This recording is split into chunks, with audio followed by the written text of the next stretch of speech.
it's the worst game we played. We've got to separate what's going on that side of the ball and still take productive at-bats and keep your approach, but I felt like today we veered from that.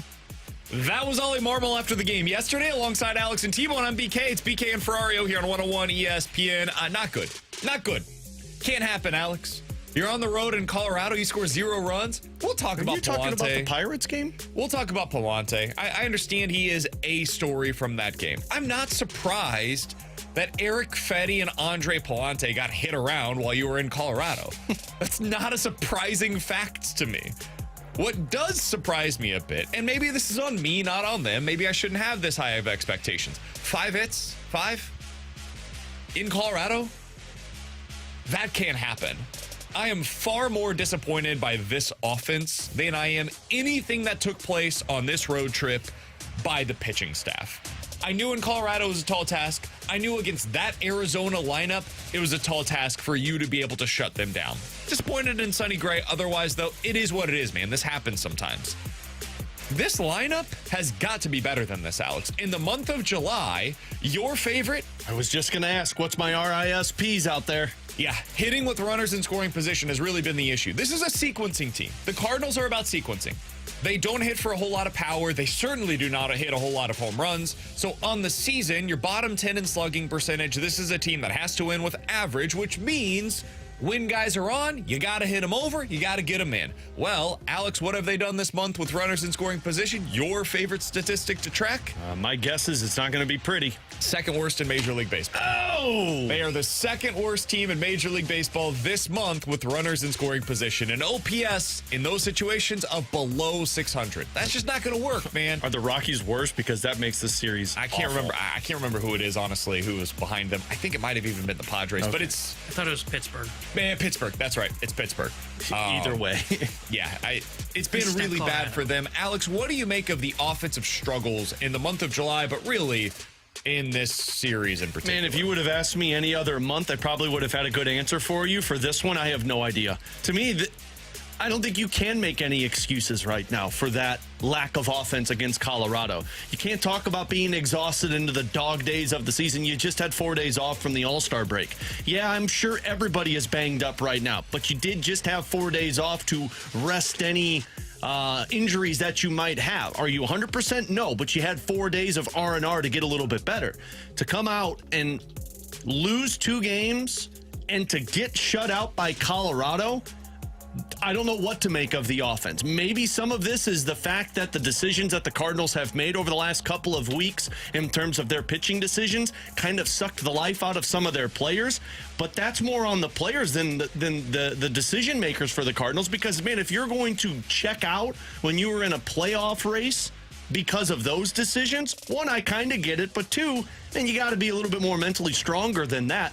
It just, you never like to point out that players quit or anything like that. But, man, when you lose 6-0 against Colorado 3 days after the All-Star break, or I'm sorry, the second series out of the All-Star break, that's ugly. That's an ugly thing to view for the Cardinals. So I don't know what to make for the offense. It's not a good look right now. Yeah, I thought early on, going into the All-Star break, I thought the offensive struggles were explained.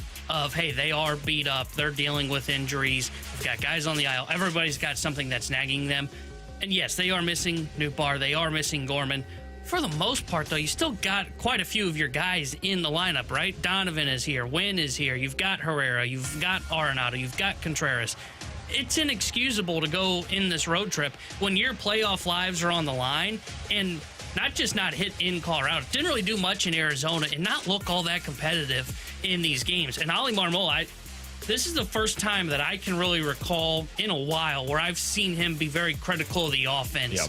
Of, hey man, I just don't like our approach right now. It's not our approach. I don't know if it's they've quit. I don't know if there's just something that's wrong with the game planning right now from the hitting coach perspective. I don't know what it is, but everything is just off right now. And the offense is, we've said this all season long, is they are going to win ball games. And I know that's not kind of the point of the season anymore, but if they are going to win ball games, the offense was going to be the driving force. The offense was going to be the thing that could drive them from preventing being sellers at the trade deadline, and it has gone in a huge rut since July. And it not only has the pitching been awful, and the Fetty decision has helped guide them towards being sellers, the lack of their offense is a big reason why they will be sellers on July 31st. Yeah, they're still hitting some doubles. Like, you go back, I'm looking at since June 30th. This is since the start of the Pittsburgh Pirates series, where they went 0 did not score a run in that series on the road at Pittsburgh.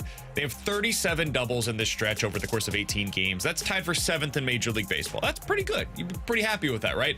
Unfortunately, when you look at the home run number, how many do you think they have hit, Alex? They have played 18 games in this stretch. And how many home runs? How many home runs have the Cardinals hit since June 30th? I'll give you a little context. The Yankees are first in Major League Baseball in this stretch with 37. The Mariners are second with 32. How many do you think the Cardinals have hit since June the 30th? It's fewer than 10. So I'm going to say 4. The Pittsburgh Pirates, another added context, have the fewest with 8. I'm going 10. 13, which is tied for the second fewest in Major League Baseball. Only the Pirates have fewer. The Padres are right there with you. The Washington Nationals have 14. The Cardinals aren't hitting home runs, man. Like, sometimes this game can be easy to analyze. The Cardinals do not pitch particularly well. They do not hit the ball over the wall. And when you don't do either of those two things, you don't win baseball games, man. The Cardinals have got to find a way to put the ball in the seats. Now, there's a lot more that goes into that. You can't just plan to hit home runs, right? That's the worst thing you can do. But when you have a good approach, you end up in hitters counts, you have a much better, more advantageous situation as a hitter to be able to put the ball in the seats. They're not doing that. They have not done that now for 3.5 weeks. It's not like early July. I said this is going back to June 30th. Dude, it's July 24th. So, yeah, they're in a bad way of it right now. And this is what I find to be really interesting is, again, I'm not surprised by the pitching. This is who they've been all year long with the starting staff. They allow the ball to be put in play, and you play the numbers game with the BABIP. The offense is supposed to be what you win with. This is what you're building around. There's not a whole lot else coming position player-wise. Wetherholt's on the way. We'll talk about him. Oh, boy, we will talk about him here in just a little bit. He better be. But otherwise, that's kind of it. Like, position player-wise, your core is here, dude. This is who you got. Hey, we got a couple catchers. The rest of the season, yeah. Which means you got an outfielder and a DH and maybe a first baseman. The rest of the season, to me, the season's always been about evaluation and runway and all these different words that they've been using. It is really about finding out, okay, which one of you guys, how many of you guys are going to be a part of this thing moving forward? That should be what is now on the table. So when you have a game like that, series like we've seen recently, it doesn't make you super excited about building around these guys long term. And I should be excited about building around some of these guys long term. So that's maybe what sucks the most out of this. Who are the guys, to answer your question with another question, who are the guys that you look at right now and say, I see how they have a spot on this team moving forward? Mason Winn, certainly. Brendan Donovan, certainly. Wilson Contreras is kind of a different conversation because he's older. But yeah, more like the young players. Burleson, I feel good about. I actually feel pretty good about Victor Scott. You have to understand what he is. He's not somebody that I'm going to be batting in my top 3. Yeah. But, yeah, like Victor Scott can be a part of this thing. For me, Herrera, Burleson, and Scott, I think, are the only 3. And not that I don't trust Winn or Donovan. I just don't know how they fall in line with the team because of JJ Wetherholt. That's fair. One of them becomes a trade asset. But that's where it's at right now. And I don't think those 3 really have anything to prove to me, although I'd like to see can your bat carry. Like I mentioned Burleson last week when we were doing success or failures in terms of runway, and it was an incomplete with Burleson because I wanted to see what it looked like at the second half. Are you just a first half guy or are you a full season guy? But I know what Herrera is, I know what Victor Scott is, and I think I know what Burleson is. Not saying I don't know what Winn and Donovan are, but those guys fall into the camp of, I think Chaim Bloom's biggest task is going to be, you need to make a change of scenery move this offseason. You're going to have multiple guys on this roster that, you know what, we've got a lot of you. And although this was the end of the road in terms of like the younger players get the opportunity to find out where you're at. But man, at some point you look at the guys, whether it's Nootbaar and Gorman, or if it is Donovan and Winn, and one of those guys brings you a really good return, you look at it and you say, we need a change of scenery. We need a different face, different player on this roster because the guys that are here aren't working out for us. And that's what I think the answer for Chaim Bloom is going to be at the end of the season. Who can we adjust? Who can we move pieces around to see if we can go out there and find a different face to put on our team? Yeah, I think their core right now is Burley, Herrera, and then Winn is the tough one because of Winn/Donovan are the tough ones because of Wetherholt. I don't know if I would put Scott in there because I think he's probably more of a complementary piece. But I view him as the center fielder for the next 3 years still. I think I saw on the broadcast. I think I saw on the broadcast he has the highest batting average against fastballs in the National League this year. Where his struggles have come is on the breaking ball, but my hope is that he can figure that out. You have nothing coming up that resembles what he is, so it's there. You just ran through. Think about what the Cardinals. What I think they envisioned in 2023 of what that next wave of Cardinals baseball core was going to look like. It was going to be Walker. It was going to be Winn. It was going to be Donovan. It was going to be Nootbaar. I think those were the four, and maybe Gorman. I think Gorman may have been in that conversation. So those five guys, I think the answer on who is in that core still is the question mark of maybe just one of them, of Donovan or Winn, because of JJ Wetherholt's emergence. They have had to completely pivot on what they think this core is because Burley has taken his opportunity to run with it, and so is Ivan Herrera. I think those are the only two guys that are locked in place right now as core pieces for the Cardinals moving forward. 314-399-9646. That's the Air Comfort Service text line. The YouTube chat is available for you guys today. YouTube.com/101ESPN STL. We will be recording a Redbird report later on today. I would imagine it's probably not going to be the most optimistic or positive of conversations, but we will try to keep it light and fun for you guys. You can check that out over on YouTube after the show today at youtube.com/101ESPN STL. Coming up in about 15 minutes, we'll talk about Mizzou football. I've got my shirt on today. Tigers back in action very soon. Training camp starting up. Going to be exciting. We'll talk about all of that in the news that was out there this morning for the Tigers. I do want to pass along a little bit of news, by the way. In the sports world, Hulk Hogan has passed away, according to TMZ, at the age of 71 years old. According to the story, medics were dispatched to the Icon's Clearwater home in Florida. Operators stated that it was a cardiac arrest event for Hulk Hogan. Alex, were you a WWE wrestling fan when Hogan was at his peak, or no? What do you most remember about Hogan? What is the thing? I remember the wrestling because I think his peak was probably when I was young. Sure. But I remember my dad and my grandpa loving Hulk Hogan.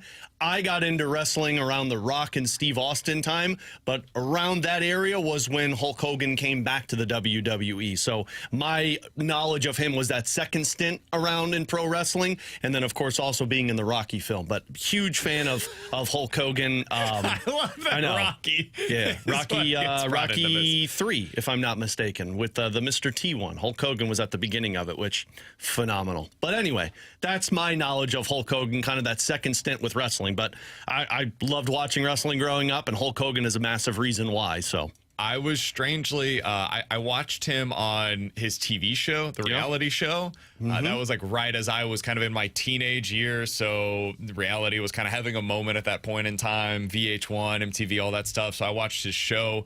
I was a wrestling fan growing up right around the same era that Alex was. T-Bone, were you ever a wrestling guy? No, not really. No?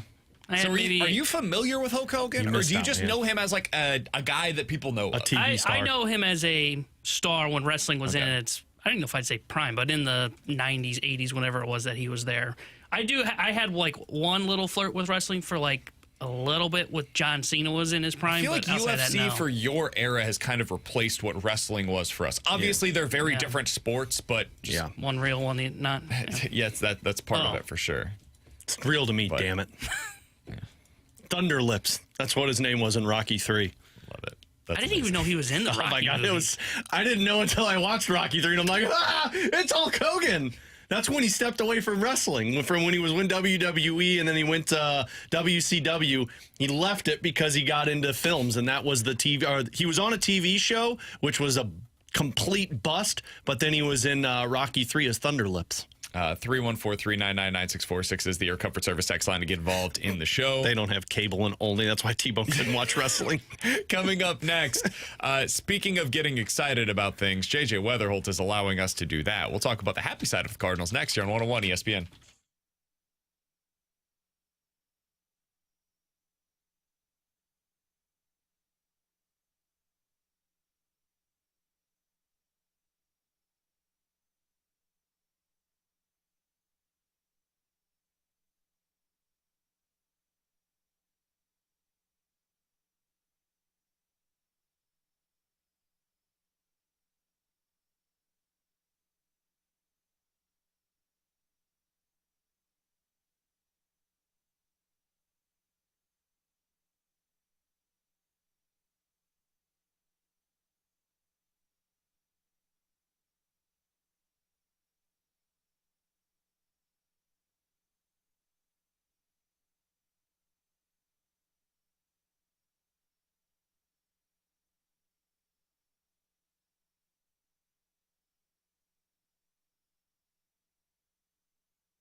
Wetherholt led off the Redbirds ball game last night with a home run. Gives that one a ride. Deep to right center field. He does it again.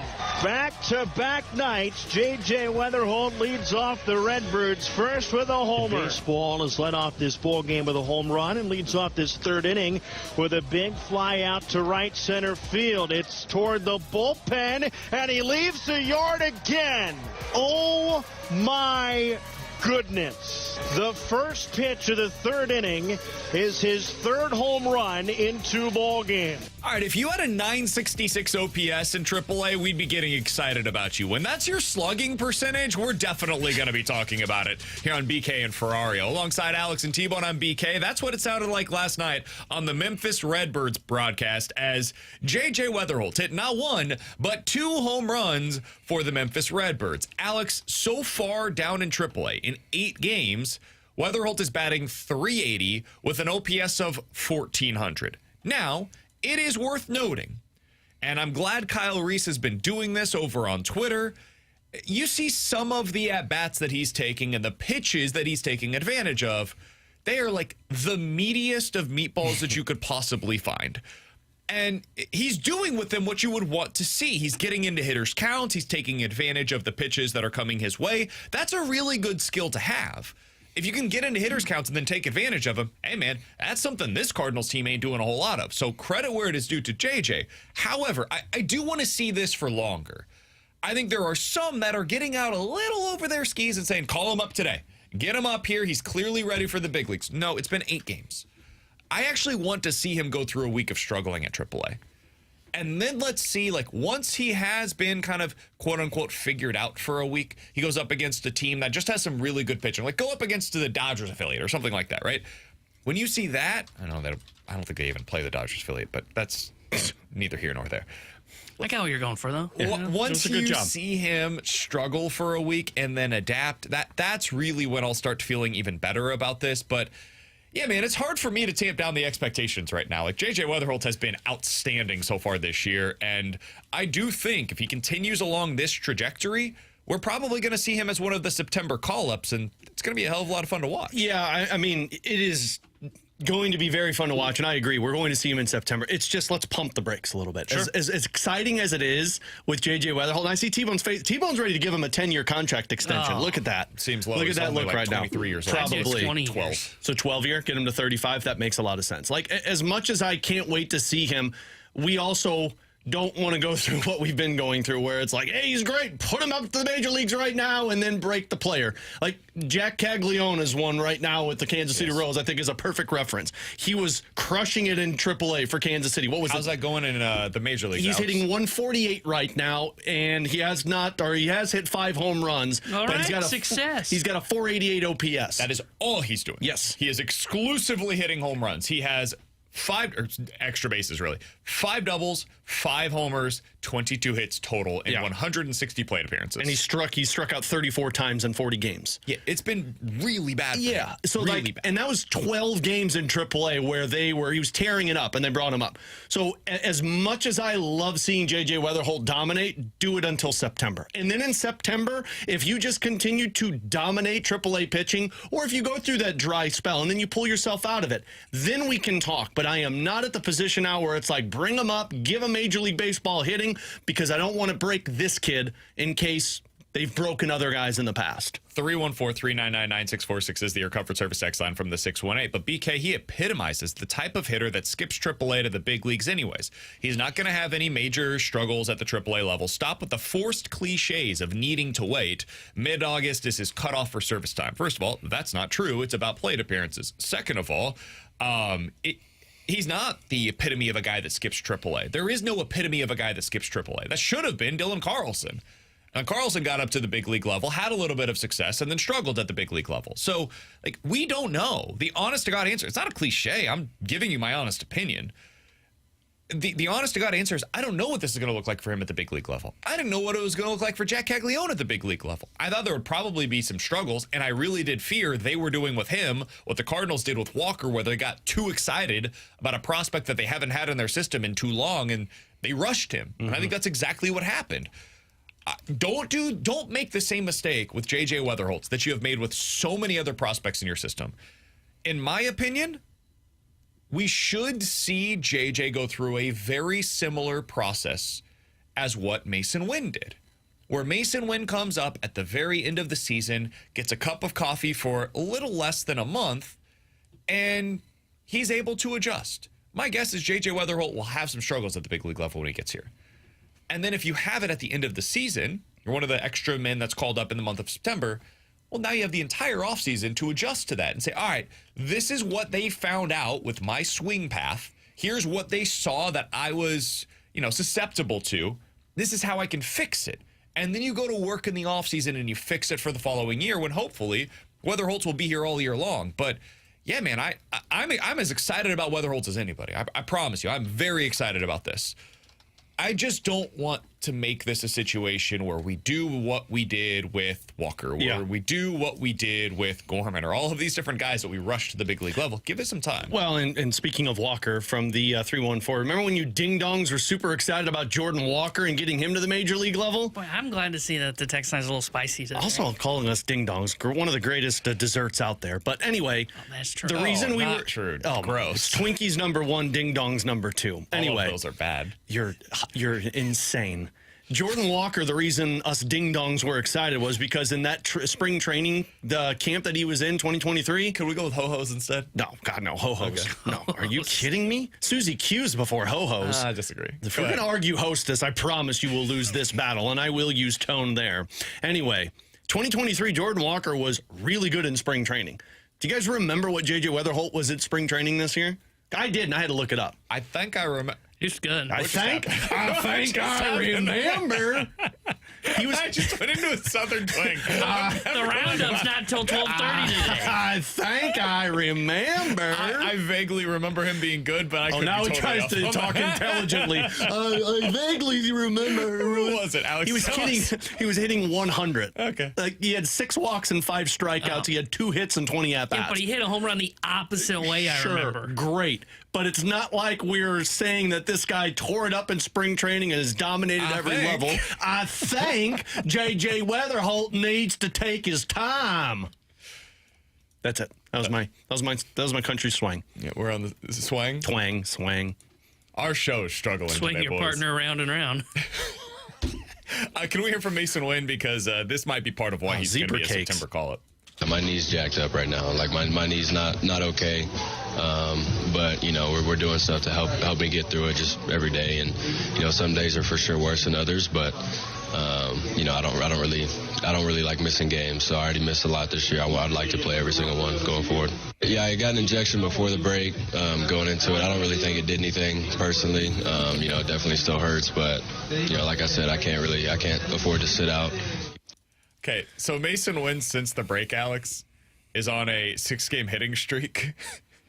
His hits in that time, 2-3-1, 3-1-1. He has improved his average from 255 to 269, his OPS from 695 to 710.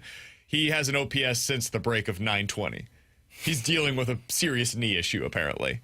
So kudos to him for going out there, and he's been one of the very few players on this roster that actually looks like he has a pulse since the break. If this is real, like if this is a pretty significant knee thing that he's dealing with, I do wonder if we'll get to a place where the Cardinals say, hey, Mason, let's shut it down. Similar to what happened with Brendan Donovan a couple of years ago where he had the elbow issue, and at the All-Star break, they were like, hey, Bionic Man, can you chill? Let's go ahead and get this fixed. That way you're good for 2026. I wonder if they will go to Mason and say, hey, we know you want to be out there every day. We truly appreciate it. Let's get this knee thing figured out by the end of the season. Give yourself some time. And we're going to go ahead and go to JJ for the next, 3 weeks to finish out the season at the shortstop position. Give him this opportunity, and we'll see you in 2026, Mason. I do wonder if that's something that we see. I mean, you probably should. If you fall out of it enough, and after you start selling off pieces and you get to September, you don't make anything worse than what it already is for a guy that, if he is a part of your future moving forward, you don't want to break him even more if this is that serious. I mean, I understand where he says at the end, like, I can't afford to miss any games, but I mean, it's not like the team's breaking down walls right now to get to the playoffs. And if this is already nagging you this much, maybe rest is a little bit more important than anything. T-Bone, you worried about this?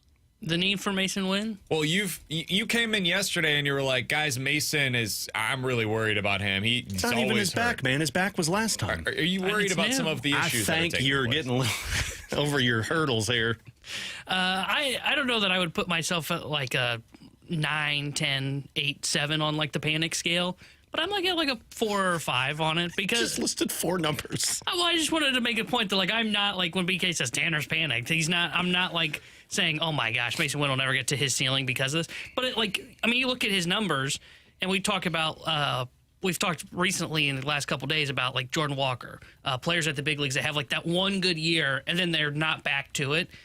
There should be some credit handed to Mason Winn that he hasn't taken the next step, but he's still where he was last year. He's at league average this year. Exactly where he was a year ago. Yeah, he's at league average this year. Last year, he's 2% above league average. And the only reason that I brought this up yesterday in the office is I can't help but wonder if, all these talks of, hey, do they trade him in the offseason? Man, think of the value that he's going to have. Maybe the reason you're not seeing him get to that next step, like maybe some fans might have been expecting from him this year, is because he continues to have these nagging injuries. And if you continue to have nagging injuries, as we've seen over time, it's not like they just go away for guys, right? Sure. They continue to be a problem. We're still talking about Gorman's back from 3 years ago when he debuted. Mason Winn continues to have back issues from early on in the year. Now it's something new that's his right knee. They're nothing to panic about. But guys that deal with nagging injuries constantly don't end up maybe getting to that next step that you're expecting. It's just something to keep in the back of your mind when you think about what the Cardinals are going to have to do with this middle infield logjam that they have. He's T-Bone. That's Alex. I'm BK. You can get all of your texts in on why T-Bone hates Mason Winn at 314-399-9646. That's the Air Comfort Service text line. YouTube chat is available for you at youtube.com/101ESPN STL. Coming up next, I love Eli Drinkwitz. He's going to be at Mizzou for a really long time. We'll tell you about it next during BK and Ferrario.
Tanner Hendrickson here, the Sports Center update driven by Johnny Londoff Chevrolet and Johnny Londoff Autoplex. Cardinals fell to the Rockies yesterday 6-0 as they dropped 2 of 3 to the worst team in baseball. They return home tonight where they start a 4-game set with the San Diego Padres. 6:45 will be first pitch. Yu Darvish will be on the mound for San Diego.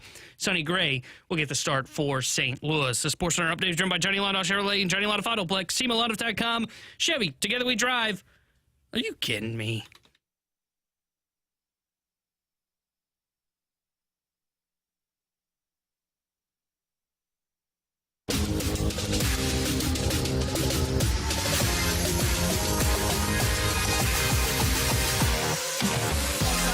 T-Bone on BK. It's BK and Ferrario here on 101 ESPN. There was some big news today for Eli Drinkwitz. He got a 1-year contract extension. It does not come with a significant raise or anything. Just tacks on 1 more year at the end of his contract for $9.5 million in 2029. It seems like the bigger part of this, Alex, was that there's a more spending money for assistant coaches, strength and conditioning staff, the football support team. So, like, people along with Eli Drinkwitz are getting a bigger pool of money for the foreseeable future, and Eli Drinkwitz gets the extra year tagged on. I was curious, and T-Bone, I know you mentioned this before the show today. What's this going to mean for his buyout? Is it possible that there's a bigger buyout that's involved with this? No. If Eli Drinkwitz leaves Mizzou before the end of this contract, according to PowerMizzou.com, he would owe a buyout of $5 million until December 1st of this year. The buyout drops by about $1 million every year thereafter, so $4 million, $3 million, etc. In other words, there's almost no buyout associated with his contract at Mizzou. Mizzou's basically saying, we trust you're not going to leave. We think that you have a really good situation here.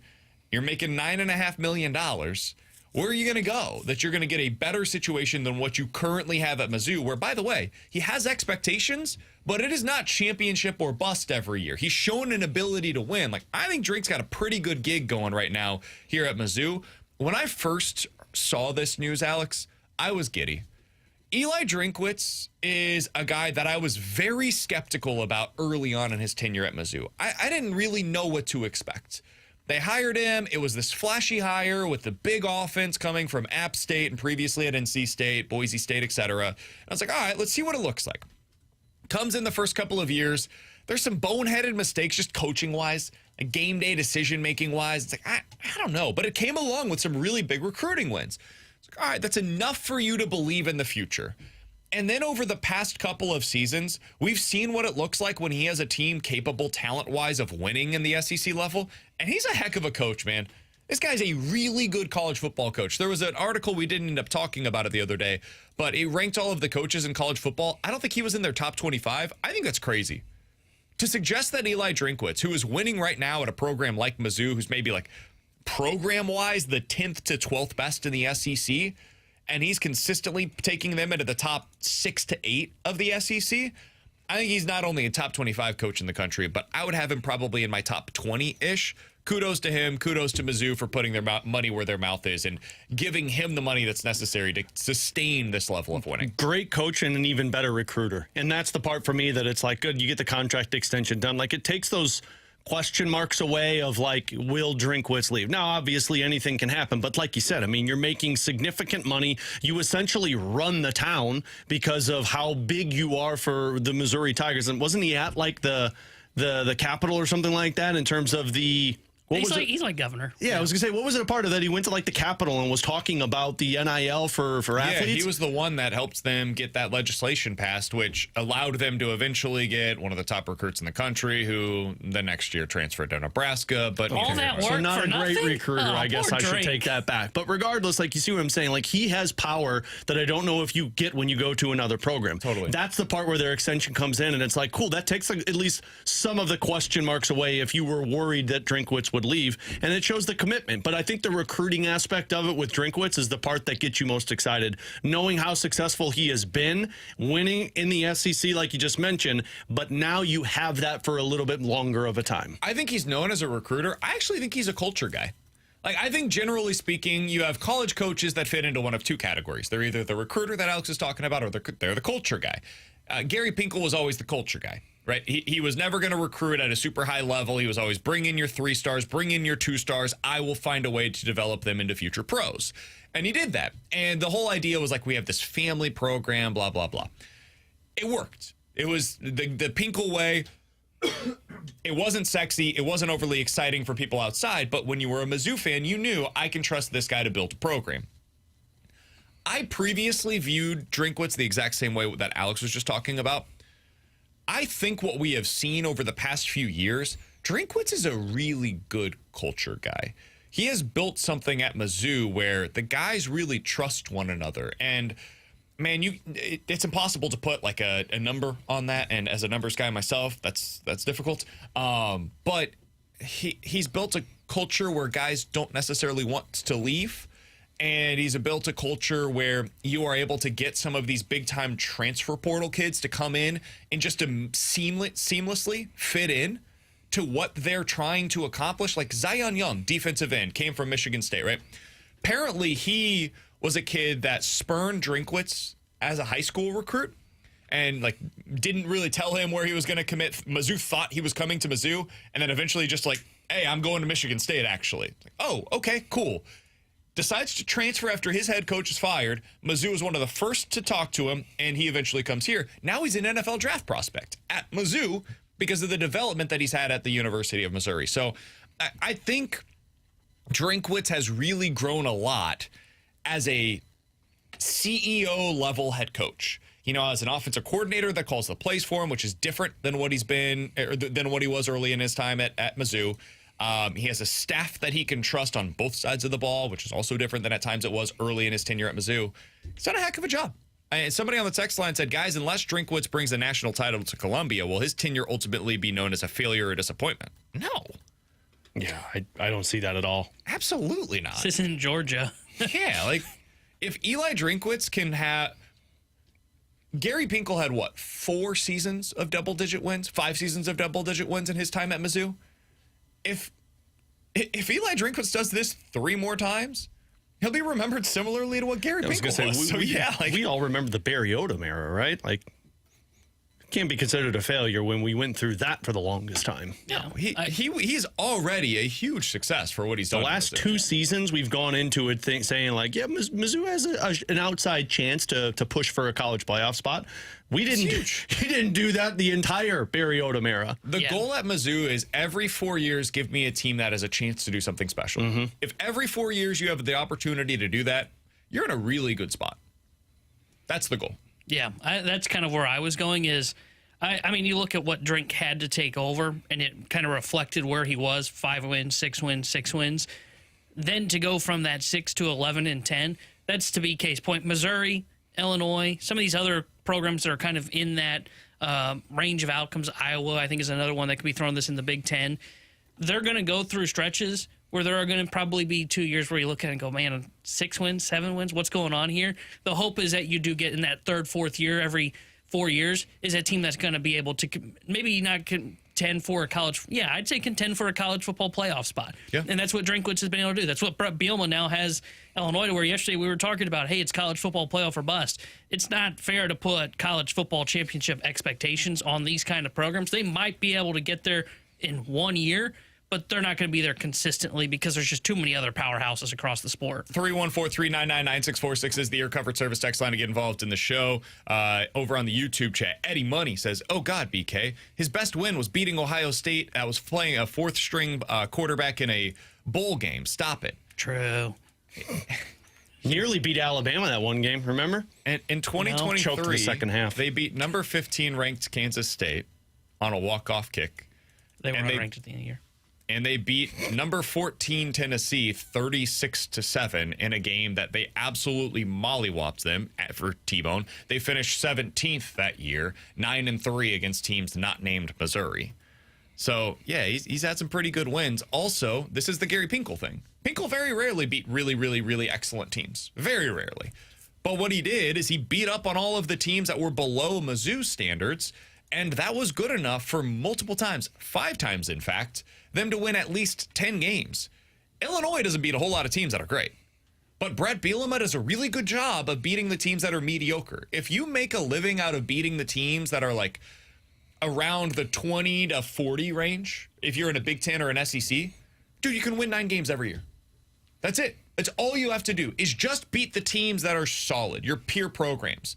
That consistently gets you into that 9-ish win range. And now it's about pulling off an upset or 2. Now you're in the college football playoff. That's it. That's all it takes. College football can be a very simple game sometimes. All right, 314-399-9646 is the Air Comfort Service text line to get involved in the show. Before we get out of here and get to questions and answers on the other side, is this the best we've felt about Mizzou and Illinois on the men's basketball and football side in 20 years? Is that right? Like the 4 programs combined. Yeah, like at the same time. Yeah, early 2000s. I would agree with that. It's the only time I can think of. Now, I'm not as keen on Illinois football as you guys are, but like, well, good news. You really only have to know about one era. Yeah. Let me tell you about the Lovie Smith era. You thought Barry Odom was bad. I remember the Lovie Smith era because I remember the hype for Lovie Smith, and boy, that didn't live up to expectations. But in terms of Mizzou football and both basketball programs, yeah, early 2000s. Yeah, I mean, we're talking about like when Carey was there. Yeah. Or the Ron Zook, like really brief but fun couple of years, and that's pretty much it. Yeah. Like if you don't fit into those years, we're not really talking about it. Yeah.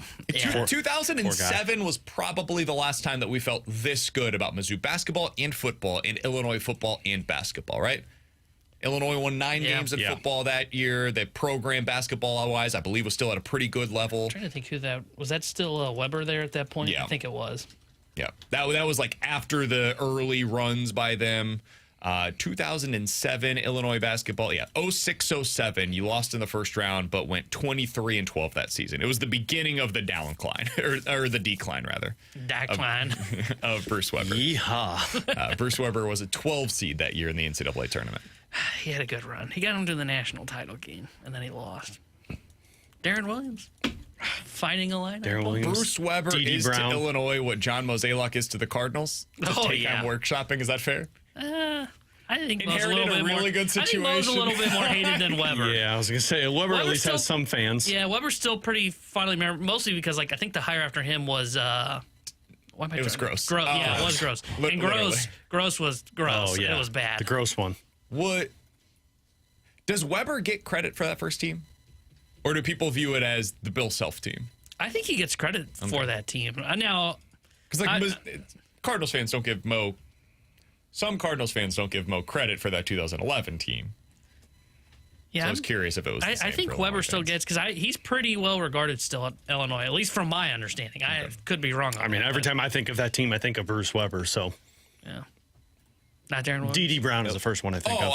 I was like, when you think Illinois basketball, your first thought is no, Bruce just that team. That team I think of. That makes more sense. Yeah. I was very confused. Yeah. All right, coming up at 12:15, Joey Vitale is going to join us. It's his first return, or his first interview that we've done with Joey since the season. Is that right? Since I think the week after they were exited from the playoffs. I'm really excited to catch up with Joey might need 2 Vitale to see segments. what his summer has been like. We'll talk to Joe coming up here in about 20 minutes or so. Questions and answers coming up next here on 101 ESPN.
questions. BK and Ferrario may have the answers. Questions and answers presented by Vantage Credit Union. As a local financial partner, Vantage puts your needs first. Membership eligibility required.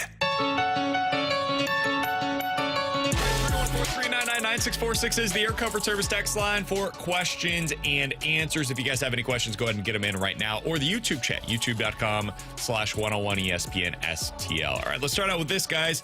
The Tigers play their first 6 games, Mizzou, at home. Do you think 5-1 is a must for serious playoff conversation? Probably. I was going to say, if you look at that schedule, that one loss is what, Alabama? I'd have to pull up the schedule real quick. But I think the other ones seem pretty winnable if you're going to go down that path.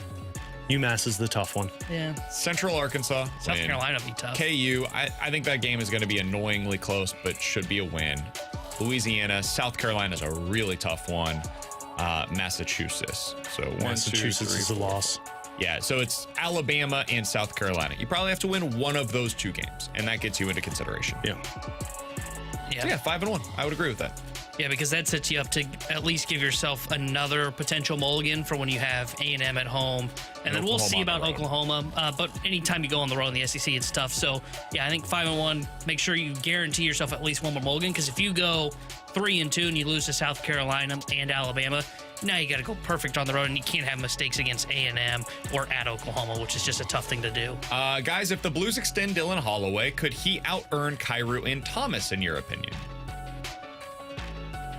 Do you think he will get more than Kyrou or Thomas? For the state of where the leagues go, I mean, he'd have to have a massive season this year, like 35-plus goals.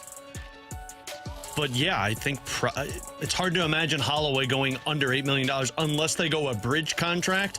But even with a bridge contract, after that, you're still going to probably make north of $9 million. It's just the landscape of where things are going right now, especially if you can put up 30-plus goals. I think he'll get less than what they did on this next deal. I think the one after that is when he could get more. Yeah. But I think on the next deal, he'll get less. I think his bridge deal will be less, and then I agree with you guys. I think when you get him to that longer one, that's when he's going to go over Kyrou and Thomas because where the league is. I think the bridge deal is probably going to be around 5, 6, somewhere in that range. Depending on how many years. It's all sliding scale. From Well In Dowd. Guys, I'm going to Google what that means. Were you guys Hulksters, or who was your favorite wrestler growing up? It was never, I was a Stone Cold guy. Yeah, I liked the Hulk. I get Stone Cold based on your accent today.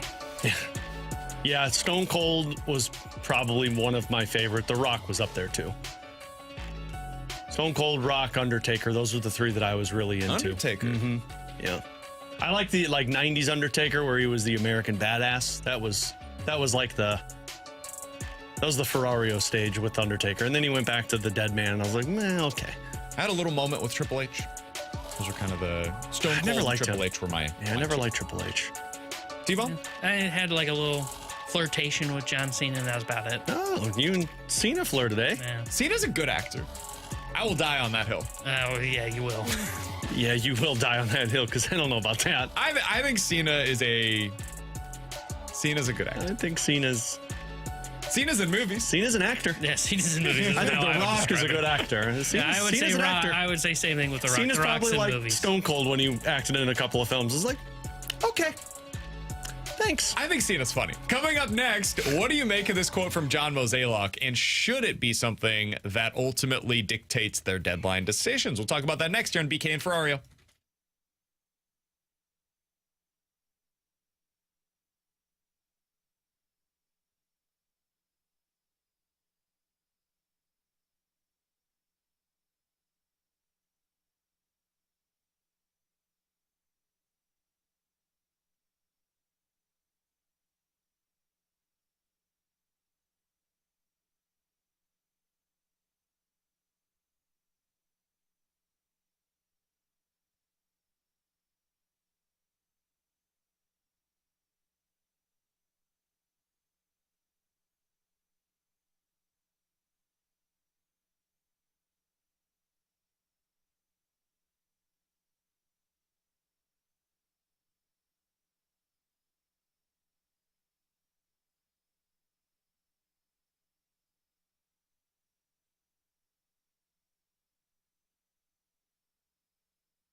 Alongside Alex and T-Bone on BK.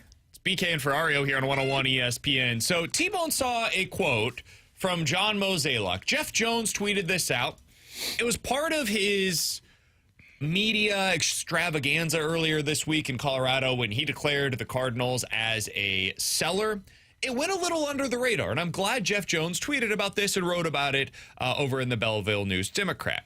He tweeted the following. Mozeliak hung a for sale sign earlier this week, but some of the Cardinals' top prospects are still going to be a factor at the deadline. Winter 40-man congestion awaits, which means that they'll need to go further away for the rentals than they did in 2023. Now, Alex, that's a lot of words to say this. The Cardinals, if they trade Ryan Helsley, Steven Matz, Phil Maton, etc., they are very likely going to be trading for players that are in A-ball or rookie ball. Guys that are very young and still pretty far away from the major leagues. And the reason why, according to John Mozeliak, I'd play you the audio, but as you heard yesterday, it's almost unlistenable. It's really hard to discern what he's saying in it. He effectively says, I want Chaim Bloom to have the freedom to make the decisions that he wants to with the roster. He wants him to be able to go in and say, this guy on the 40-man, this guy not, and not have to make those decisions based on pressure points of acquiring players at the deadline, similar to a Kloffenstein or Robersa, et cetera. Guys that at the 2023 deadline, the Cardinals acquired and immediately had to place them on their 40-man roster. So instead, they're probably going to be further away. Is that something you think should be dictating their decisions at this year's deadline, Alex? Because it sounds like it will, should it? I don't think it should. I think if you can get somebody that's close to the major league roster that you think could be a difference maker, I'd be going after that player. But if we're talking about some of the arms that they acquired at this past trade deadline, where you're talking about putting him on the 40-man roster, but then in the offseason he's not going to be there or not a piece of the puzzle, yeah, I can understand prioritizing the lower A ball players. I don't know if it's the 40-man roster that should be dictating it more so than like, look, if we can't get something that's going to help our team next year, let's go after something that may be younger but is going to help our team in a couple of years. Because hearing that comment does tell me that Chaim Bloom's going to have some type of impact on this trade deadline. Because if you're targeting those guys that aren't helping your team for a few years, those are the guys that Chaim Bloom should be identifying and saying, like, yeah, these are the players that I would want when I take over. I think if that's the priority they're doing at the trade deadline, that's fine, as long as you're embracing what needs to take place at the offseason of making sure you're getting major league talent in return for some of the trades that you can pull off. Yeah, I think it depends on where you think you are as an organization, because when I see a quote like that says, hey, we prefer to go, sure, it's about flexibility, but we also want guys that are more in lower A, maybe rookie ball, but we're still swinging for upside. That tells me you think you're like 3 years away potentially from getting to maybe that next window that you're expecting to maybe be a winning ball club, because they don't have, as we just talked about earlier in the open, they don't have a lot if this core right now doesn't start hitting offensively. It's JJ Wetherholt, and there's nothing else really behind him. Pitching-wise, they got a couple of pieces that are close, and they can add in Doyle, who just got drafted. But again, they still are very thin when it comes to their pitching depth as an organization. I would prefer to see them go swing for the fences and get guys that are closer to the big leagues. Maybe they don't have to be on the 40-man now like Roberse or Kloffenstein were when they made those acquisitions. But I'm okay if they had to be on the 40-man this offseason, because I look at the 40-man and I go, boy, I see a lot of things I could trim off of this thing. Okay, let me explain why. Because it does actually get a little bit dicey this offseason. Here are the players that if you don't place them on your 40-man roster this offseason, they will be eligible for the Rule 5 draft and other teams can select them. Jimmy Crooks, we agree he's going to be probably placed on the 40-man, right? Yeah, he'll take Pozo's spot probably. Cesar Prieto? I don't know on that. I don't think so, but maybe. Another infielder seems he can likely. Take Luke and Baker's spot if we do. Sure.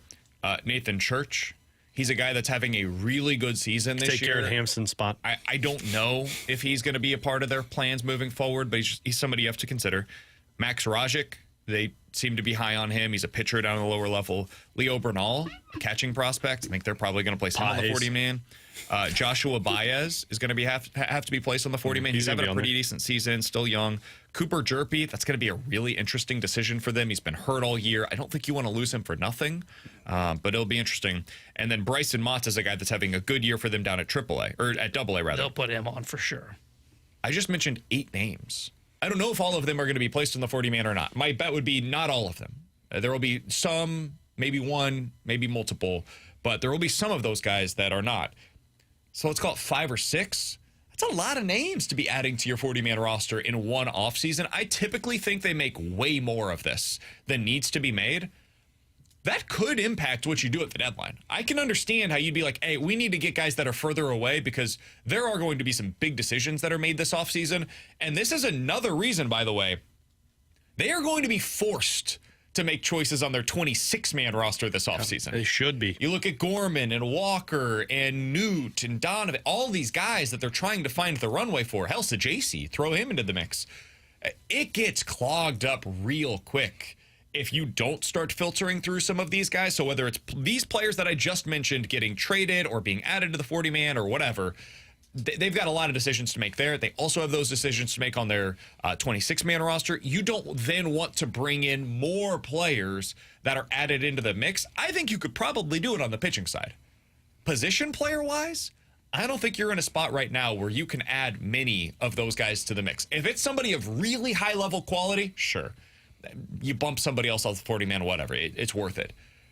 Just adding a guy, though, like a Cesar Prieto that they did a couple of years ago, I don't think that's necessarily something that makes a whole lot of sense for them this offseason or at this deadline. I think it needs to be more of the pitching that you're adding into the mix that's close, if you're going to add anything. I still think I'd be open to bats as well that could fit into that because some of those things, like if you don't put Prieto on the 40-man, I'm not overly concerned about losing that guy. But that's the level of prospects that you're probably going to get in this. I would rather just aim for higher upside that's further away with more risk associated with it this year. Yeah, well, to be fair, when I say that, like if you ask me, like, what's the number one thing I think they need, it is more of the high upside arm that's closer to the big leagues than it is the bat. It just depends on, like, what do you view? If you do think you get a better prospect than Prieto, then, yeah, to me, you make that move every day of the week, right? Because I just was running through the 26-man roster as you were running off some of those names, and, like, they're not going to do what I'm saying. But, like, there's, like, 13 names, like, I think you'd be okay with where you can lose on the 40-man, right? Like, they've got pitchers I would be willing to lose. There's a couple guys that just fall off. Look on the position player side, though, because typically what they do, they're not going to change up the numbers. Siani, I think they'd be willing to lose. Okay. Koperniak, I mean, he doesn't have a role on the team, I think they're willing to lose him. Everybody okay with Hampson being gone? Yeah. Okay. Expendable. Fermin, I would say, is in this. Baker, I would say, is in this. I don't know, but okay. Because I don't think he has a role. The guy has been up here all season. If you're looking for a catcher, too, like, I mean, love Pozo. I mean, Pozo's probably the guy that ends up being the odd man out. That's 6 guys I just said, and that's before you even have the conversation of, like, will they use Gorman as a trade chip in the offseason, and Donovan I've got or Winn? 5 that are likely to be added to the 40-man from this list that I just mentioned that are position players for this year. So you've basically just flipped them 1 for 1. That's not adding anybody new to the roster. It gets clogged quick, man. It does. And I know, like, I'm with you, T-Bone. If they can get a high-level prospect, of course, make the move. Like, go get... This should not be something that prevents you from going to get the best prospect possible. But if you've got a decision and you're like 50-50 on, do I get the guy that's close or do I get the guy that's a little further away? The guy that's close is more certain to make it to the big league level, but has less upside. The guy that's further away is less certain to make it to the big league level, but has more upside. I would aim for the lower level guy that has more upside right now. That would be my lean. Yeah, I mean... I'm not eliminating those upper level players from my pool of players to trade for. It's just not something that would weigh heavily at all for me. In fact, it would weigh more on the other end. Whereas in 2023, I think they tipped the scales to guys that were closer because they felt as though they had a lack of players that were close to the big league level, and they needed that. Right now, I think most of their players at the minor league levels are close. And you need more to filter through at the high A and double A levels right now. Yeah, that's the way that I would look at it. And that, I mean, look, if somebody's willing to offer me something that should be on my major league roster or like is going to be there next year, then yeah, it'd be dumb to pass along that because you can make other decisions in the offseason. But I get prioritizing a younger group of players because look at what we're talking about right now. JJ Wetherholt's it. Like, you need something else in the system at the lower level that you can get optimistic about in a few years that maybe can become those complementary pieces for a team if they get to a contending window. Yeah, somebody on the YouTube chat, Byron, said, just get the best talent, man. If they're not on the 40-man roster, better, but otherwise we just need a talent infusion. There's a lot of truth to that. The reason that we even brought this up is because it was something that Mo mentioned. It kind of went under the radar, and I think it's worth discussing because it's going to be something they have to decide as they get closer to the trade deadline, and it could influence the type of talent that they ultimately acquire. I understand where you're coming from, T-Bone, and I promise you, I'm not saying that you're wrong. I think this is kind of one of those 50-50 calls.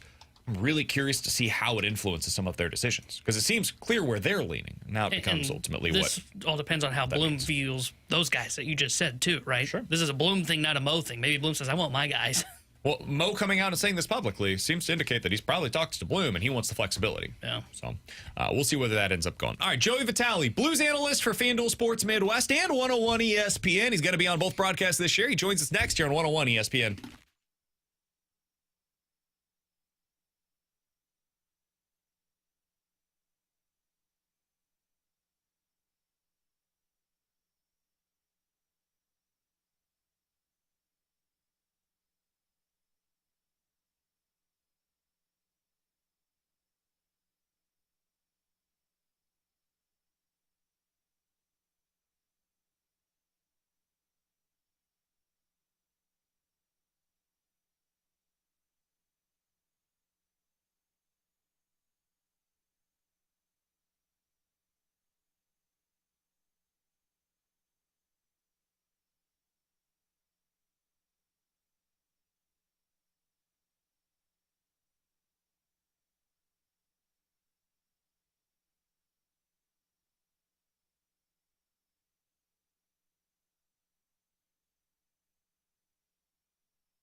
Alongside Alex and T-Bone on BK, happy to go out to the Callier and Thompson hotline. It's been a minute to be joined by our friend, the Blues analyst for both FanDuel Sports Midwest and, of course, 101 ESPN. He is the one, the only, Joey Vitale, joining us here on BK and Ferrario. Joe, how you doing today, my friend?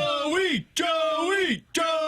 I miss you so much. Oh, miss you guys too. And that was a great chant. I missed that chant as much as you guys probably miss saying it. I've needed a chant like that. It's been a great summer, but I can always use a pump up. Doing well, BK and Alex and Tanner and the whole gang. How you guys doing? The Vitale clan's not giving you chants right now, Joe? Like when you're out feeding the chickens, they're not chanting Joey? Can you imagine No, he comes in and his kids are just, Joey, Joey, Joey, Cook us some dinner. It's just, it's more like it's either buck, buck, buck, buck. It's either that or, Dad, take me to my friend's house, or hey, Dad, where's dinner? Or hey, Dad, it's like, I have your wallet. It's like, I don't know. Yeah, I don't know. My son came up to me the other day. He said, Dad, have you ever been to a City game? And I'm thinking, oh, my God. I was like, well, I've been to one, but why, you want to go? He's like, no. My buddy invited me. But I was just curious to see if it was cool or not. I'm like, oh, nice. So, cool. You know what? As you guys know, as fathers, you keep showing up every day and you keep serving as best as you can and until it's over one day, and that's all you can do. Joey, my son today asked me to get him dressed, and it's the first time that's happened, I think, in 3 months, and that was the highlight of my day. Yeah. Normally, he says, Daddy, go away. And I was like, all right, I got it today. That's good. He told Kara, get out of here. It was my turn. It was Daddy's turn. I get screamed at when I try and do bedtime with my kids because they want mommy. So yeah, that's typically hockey season is, Joey, I think hockey season is when my kids love me more because I'm only there like 3 days of the week. And the off season is when it's like, okay, Daddy, you're here way too much. Right. No, listen, I don't blame you. You spend the first chapter of having kids, wanting to help, and then they don't want you, right? Like you're saying, BK, it's like, they don't want help. And then all of a sudden you're flattered that they want your help. And then that's stage 2. And then stage 3 comes in where you're tired of helping. And then you say, you go do it, so doesn't sound like you're quite there. Alex, I would imagine you're on the precipice, if you will, of getting a little bit closer to that if you're not already there. But not my language, my kids about getting ready now is, hey, go get ready. Like, no. I go, okay, well, we're leaving. Love you. And then I start walking out the door, and then it's like absolute panic city where they just kind of get ready, and then I say, okay, if I'm going to the pool, and I say, well, hop in the car, I'm bringing you, and they're butt naked. I'm like, well, everyone's going to see you naked, so I don't know what to tell you. And then, of course, again, panic city.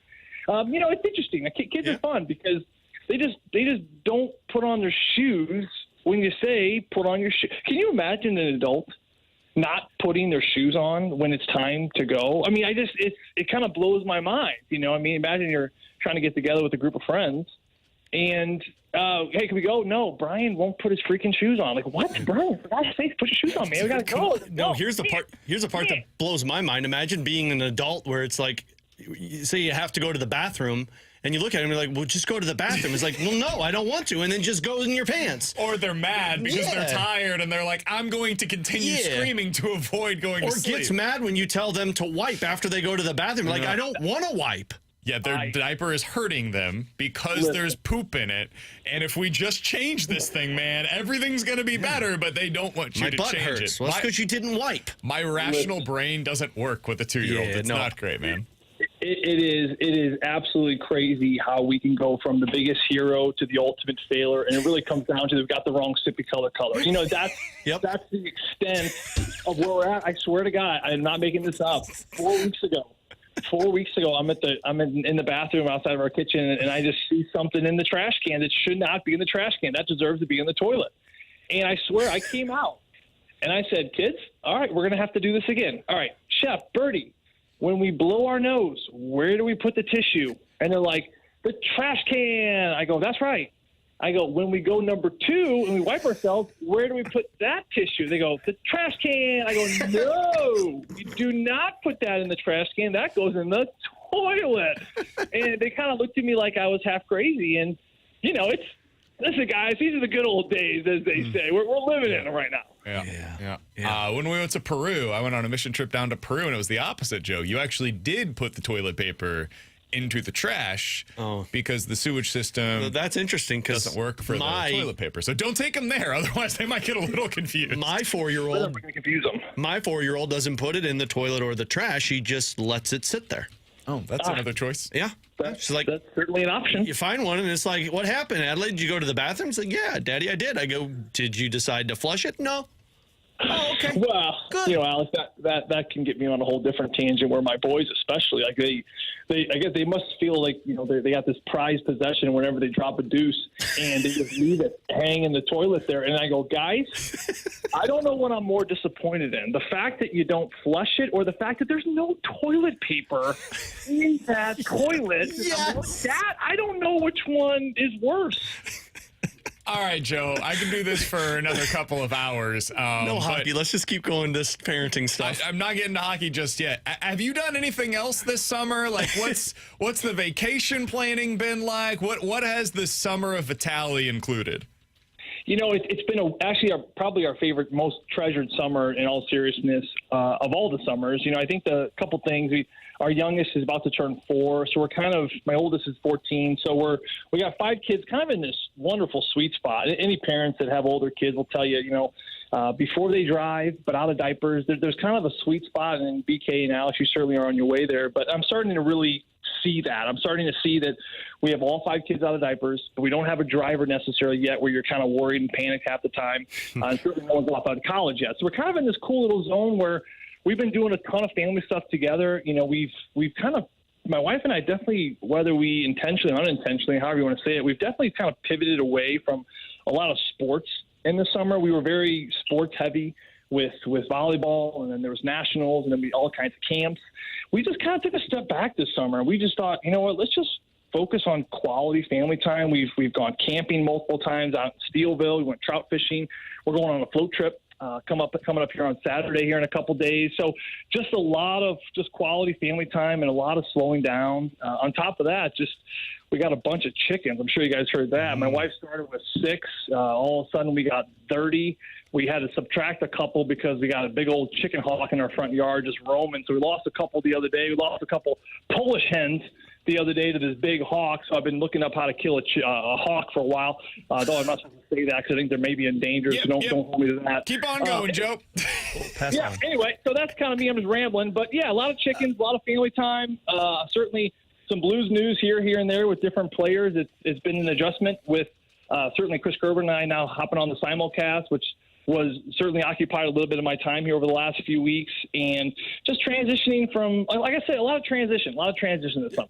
We'll get to that momentarily, but Joe, I remember when the chicken conversation happened in hockey season, and you were upset about there being like 4 of them. How the hell did you get to 30?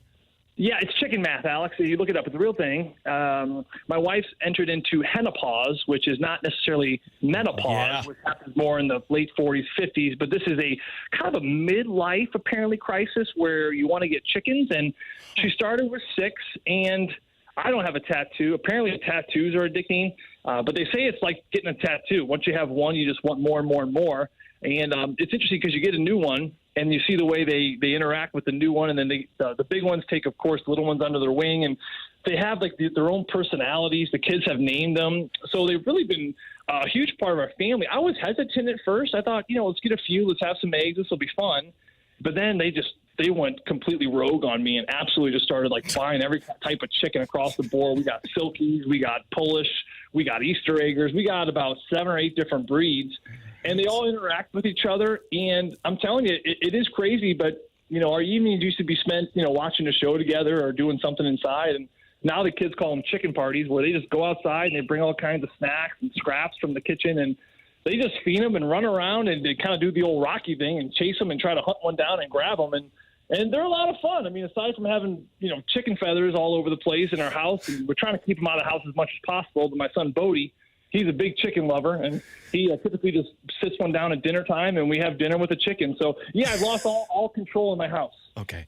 I'm bringing the Ferrario clan over to Old McDonald, which means it's actually Old Joe McDonald's farm, so we can go check this out sometime. It's going to be great. Please do, anytime. It's open, and it's free. It's free to the public. All right, Joe, there's a certain segment of our audience that asks and requests and at times demands that we talk sports. So we'll go ahead and do that for about roughly 40 seconds or so here. What'd you think of the Blues offseason so far, Joe? It was awesome. Obviously great ads. You added depth down the middle with Suter. That to me is a big piece. It's going to take a lot of pressure off Braden Shen. You love this Mailloux kid. They see something clearly in him. His ability to play a Mike Weber kind of offense, kind of that Cam Fowler style. I think they needed in the right-handed shot that could do that. You hate to see Nick Leddy go, a true pro, but some good incoming guys. Bukestad, loved his game in Arizona, loved him in Utah. He's a big body. Is he going to do what Radek Boxa does? I don't know if he can quite get there, and hopefully they find chemistry on that fourth line, but I've always loved his game, of course, with Krause. Huge bodies that can maneuver things around, kill penalties. And so I love all the additions. The big question is, had the Blues gotten better? Without question, they have gotten better. So I'm excited to see what this team can do. But the problem is, as we all know, that they're up against the toughest division in all of hockey. And this is just not my opinion. You ask most people around the league, and clearly the Central Division has been very good over the last 4 to 5 years, and it has just gotten a whole lot better. At the very top of the list of why, you look at the goaltending with Ottinger and Hellebuck and Gustafsson in Minnesota. I mean, of course, now Jordan Binnington here in St. Louis, who's got at least 2, maybe 3 more years of his prime. This is going to be a tough division. It starts with the netminder out. The Blues needed to get better in order to compete in this division, and I think Doug Armstrong and Steiner did a heck of a job over the last couple months to make sure they have gotten better, and then, of course, they can get over this hump here and hopefully get back to that second round next season. Joe, one more on the team. Do you feel like this roster resembles more of a Jim Montgomery team than maybe what last year's team did?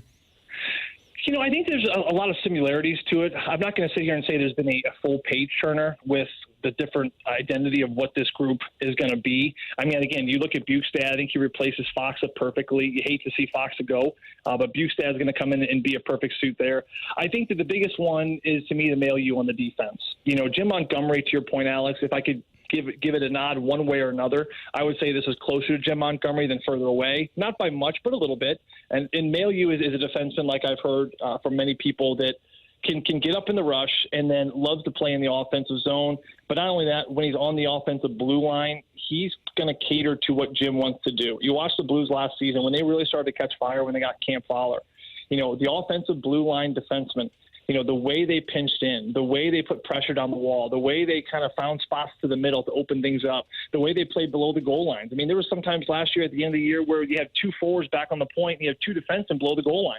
I mean, you need offensive, creative players on the back end to play this style, which is going to open up everything and certainly help the forwards. But in order to do that, you had to find another defenseman with a right-handed shot that can do that. And Nick Leddy, I think, served his time very well. I think he filled in as well as he could for a veteran with over 1,000 games on his offside. But that, to me, was the biggest piece. The forwards, to me, like I said, Bukestad's a good exchange for Foxa, and then Suter down the middle. I'm kind of fascinated to see what this is going to be like, because I've heard from people in Vancouver that you put him on any line, he just made players around him better, whether top guys or bottom guys. So I think he's going to kind of fill in that second, third line role, and I'm excited to see what he can do with some speedsters on his wing. Joe, last thing here. We'll get you out of here on this. And I want to talk about this more with you as we get into the season. I have never looked at your hockey reference page and seen this part of it. I don't know if you know this, Alex. Joey Vitale, in his first 4 seasons in the NHL, won almost 59% of his faceoffs. Yeah. Joe, how the hell that's a ridiculous number. What went into that level of success on the faceoff dot for you? You know, yeah, I remember it was kind of towards the tops of the league. I had my really good mentor, Tom Fitzgerald, who was our assistant GM at the time. Now he's, of course, the GM of the New Jersey Devils, and still a great friend of mine that I see when we go to New Jersey or he comes to town. He was the assistant GM. He was a wonderful mentor to me, and he had a very honest conversation to me. I think a conversation that you have with a lot of children, young adults and teenagers today, I think a lot would just kind of suck their thumb and go in the corner and cry. But it was a conversation I needed to have. And it was one where he basically looked at me in the eyes outside of the old Mellon Arena in Pittsburgh, and after my prospect camp, and he said, "Joe, you're from the Midwest, you're undersized, you're underskilled, right? You don't see the game quite like these other players, but that doesn't mean you can't play in the NHL. But you're going to have to do things a little differently, and you're going to have to figure out ways to stand out." And 2 things he pointed to. He said, number one, you got to be good at faceoffs. That is completely within your control, and it's a craft and a skill that you can work on. If you can win faceoffs and you can be tenacious, you can play in this league. So focus on those 2 things and those 2 things only, because those are the 2 things that are going to separate you from everyone else. So to me, it was a conversation where I didn't need to try to outskill Sidney Crosby. I didn't need to try to outvision a Chris Letang. I didn't need to try to out-tough an Eric Goddard, right? Because they had guys for those things. But what they didn't have is they didn't have a great faceoff guy, and they didn't have a kid that was a tenacious son of an SOB, as you know, just to run goalies and go after star players, because that's certainly a role that they needed, but no one was doing. So I remember that summer thinking about what he told me, and I just worked on face-off. I worked on timing. I worked on watching linesmen. I started in the minors. I have to give a little credit to my wife. This is like a cool story. I'll send you out on this one. Oh. But yeah, my wife, she was pregnant. It was the summer of, 2010. right before I turned pro, and she was pregnant with our first daughter, Summer, who's now 14. And I remember that summer having that conversation with my wife, and we're about to start a family, and I'm like, I'm done playing in the minors. I want to get a shot at the pros, and if I need to work on my face-offs. She would come out in my parents' garage. We were staying in my parents' basement, and she would come out in the garage in a smoldering heat, very similar to a day like today. We had no AC in the garage, and she would just sit on a 5-gallon bucket with a side bucket of pucks, and I would just take face-offs, and she would just drop them. And she would get so frustrated by having to do this every day, where she wasn't dropping them, she was throwing them down out of frustration. And she'd throw them down with the pucks on end. Anyone knows when a ref drops a puck, they lay flat, but she's dropping them on their end, so they're bouncing everywhere, right? Because she's just so angry. Now, I look back at that, and it was probably the greatest thing that ever happened to me because she's throwing them down with so much aggression, and they're bouncing everywhere. My timing, it had to be perfect in order to win these pucks back. And I look back on how that first season went, and I remember when that puck hit the ice, my timing was there, and I was just instantaneously coming underneath sticks where everything was kind of dialed in. So I got to give my wife a little shout out for being pregnant, looking like an absolute beautiful whale. Beautiful whale is what I said. I didn't just say whale. She looked like a beautiful whale. And, just chucking pucks down out of frustration, and it really got my timing kind of dialed into where it needed to be to have a little bit of success there in that first year. We have the story of Al McInnes and how he found his hardest slap shot in the NHL, and now we have found out why Joe Vitale was an elite faceoff man. There were only 5 players in the league in that stretch that had a higher faceoff win percentage than Joey Vitale that took more faceoffs than Joey Vitale. I don't know if you know Top this. 6 in the NHL. But Joe Vitale was traded straight up for Pavel Datsyuk. Heard of him? Yeah. Ever heard of him? Shout out. That's Joe Vitale, ladies and gentlemen. Joe, you're the best, man. Great to catch up with you. Hey, boys, any week. Love catching up to you as well. Keep doing your thing. Love listening to you guys, and we'll be talking anytime. See you, Joey V. Joey Vitale joining us here on BK and Ferrario. Appreciate his time as always. Haven't talked with him basically since the end of the Blue season. Good to be able to catch up. I think he's on with TMA tomorrow as well. Mm-hmm. Yep. So you'll hear plenty of him here on 101 Love ESPN. that guy. More chicken party talk, by the way, Yeah, somebody on the text line said, I don't tune in to hear Joey V talk sports. I can hear him do that during the hockey season. More chicken parties, please. This is the time of year where we talk life with Joe. We don't need to talk hockey with Joe. We get hockey from September until May. Let's get some life advice from Joe. Nothing hit home more than him talking about his boys leaving the poop in the toilet and no toilet paper. This morning, I took the sippy. He mentioned the sippy cup thing. Mm-hmm. Luca, as we're getting into the car, says, "Need water." Cool. I got you, buddy. Give him his cup.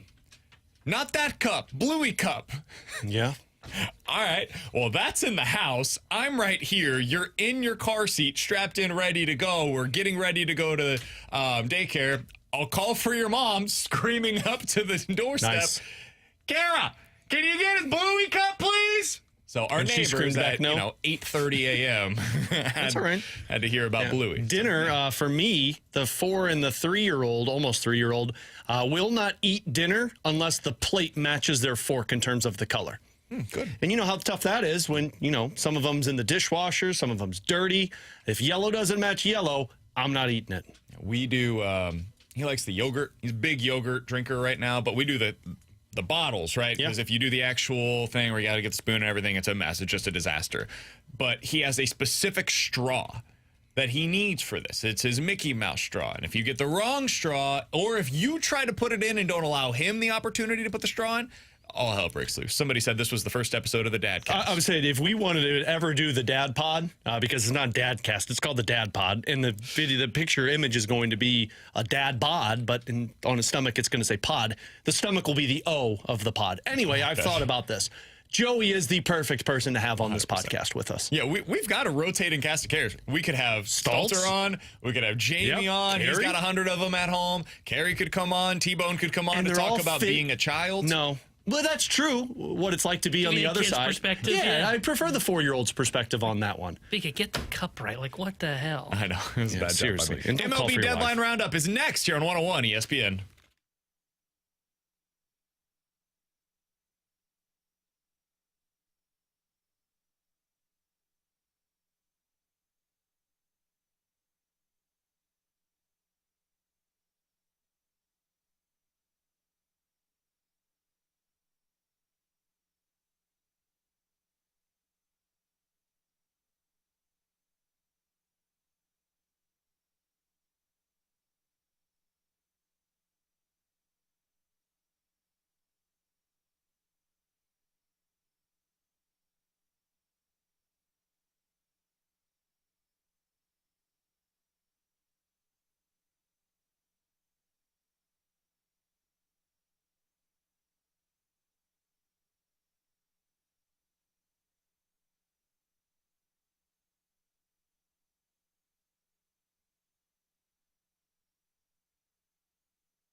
Tanner Hendrickson here, the Sports Center update driven by Johnny Londahl Chevrolet and Johnny Londahl Autoplex. Cardinals fell to the Rockies yesterday 6-0 as they dropped 2 of 3 in Colorado. They return home tonight as they start a 4-game set with the San Diego Padres. 6:45 will be first pitch. Yu Darvish on the mound for San Diego. Sonny Gray will get the start for St. Louis. The Sports Center update is driven by Johnny Londahl Chevrolet and Johnny Londahl Autoplex. SEMALondahl.com. Chevy, together we drive. Are you kidding me?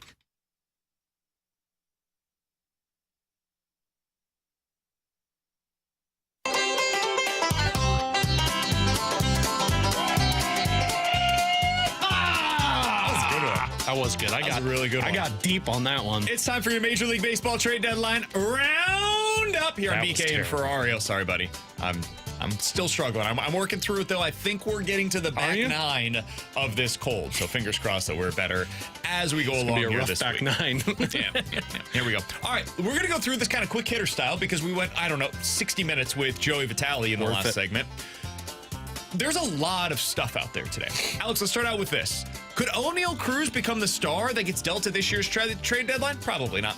Many teams have contacted the Pirates about O'Neal Cruz, but for now, according to MLB.com, the Bucks are merely listening to trade offers rather than actively shopping their center fielder. Alex, is he somebody that you think could be dealt? And where would you like to see him go if possible? St. Louis. Okay. I don't want him. Would you be interested in O'Neal Cruz? Yes. No.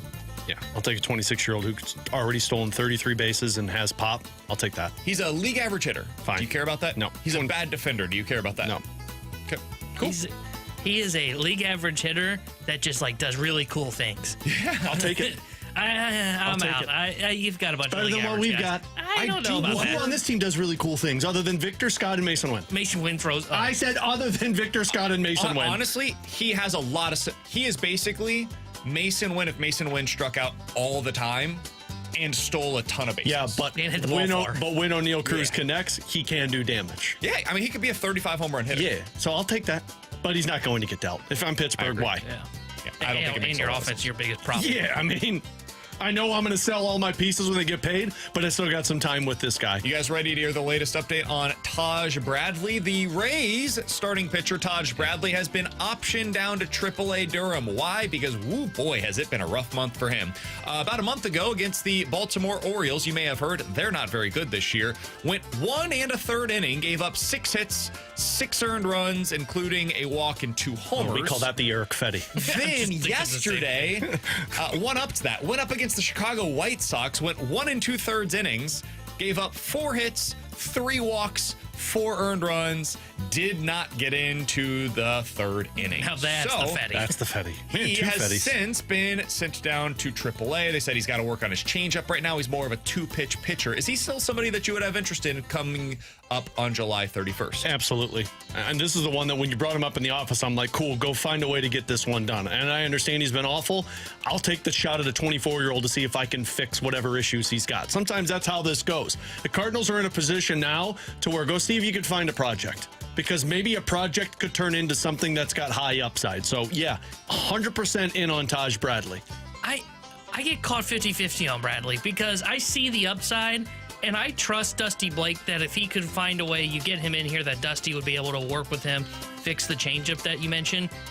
But then I look at, strikeout stuff is down, and then I hear that the Rays, this pitching model that have become a great pitching franchise, are having trouble getting him right this year. Concern. It makes me go, now, wait a minute. Why would I think the Cardinals can fix that if the Tampa Bay Rays can't? So I'm 50-50. I think I would take a shot on it based on where you're at. I would probably try it. I wouldn't give up a ton for it, but if Lars Nootbaar, for example, is the guy that I have to give up in this deal, I don't want to give up on Lars Nootbaar necessarily, but this is the kind of deal where I think it would make a lot of sense. You give up something that's good, but you've got other options for that spot into your lineup, and you get something in return that has some upside with controllability, and he's still got options, as we're seeing right now with him down in AAA for them. He clearly doesn't have a spot for the Rays at this moment. I think he makes some sense. Is it time for the Cardinals to circle back with the Astros on a potential Nolan Arenado deal? This comes from ESPN.com. Quote, add the Astros to the list of contenders looking for a third baseman. With All-Star Isaac Paredes expected to miss a significant amount of time because of what Joe Espada described as a, quote, pretty serious, end quote, right hamstring strain, the Astros have begun poking around for available third basemen. One of them is the Rockies' Ryan McMahon, who has also drawn interest from a few other clubs. Ryan McMahon does have some more control. It's like a $16 million contract in future seasons. Alex, do you think that the Cardinals could circle back with the Astros and make a deal for Nolan Arenado this time around? Yeah, and I think they should. I don't know of what Nolan Arenado's preference is, because obviously Houston's great right now. But yeah, anybody who needs a third baseman, you're not doing your due diligence as a president of baseball operations if you don't call and say, hey, are you interested in Nolan Arenado again? And Houston was the team that, he nixed the trade to, but that's a team that's got a shot at a World Series. So, yeah, I would re-engage that conversation. If you wanted the contracts to be similar to what Ryan McMahon is making over the next couple of years, it's really just 1 year where you're going to have to eat the money. It's next year. I think it's like $25-35 million next year.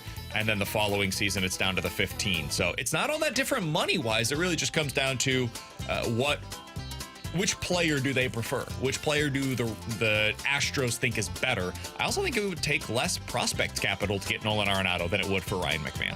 I think it would make a lot of sense.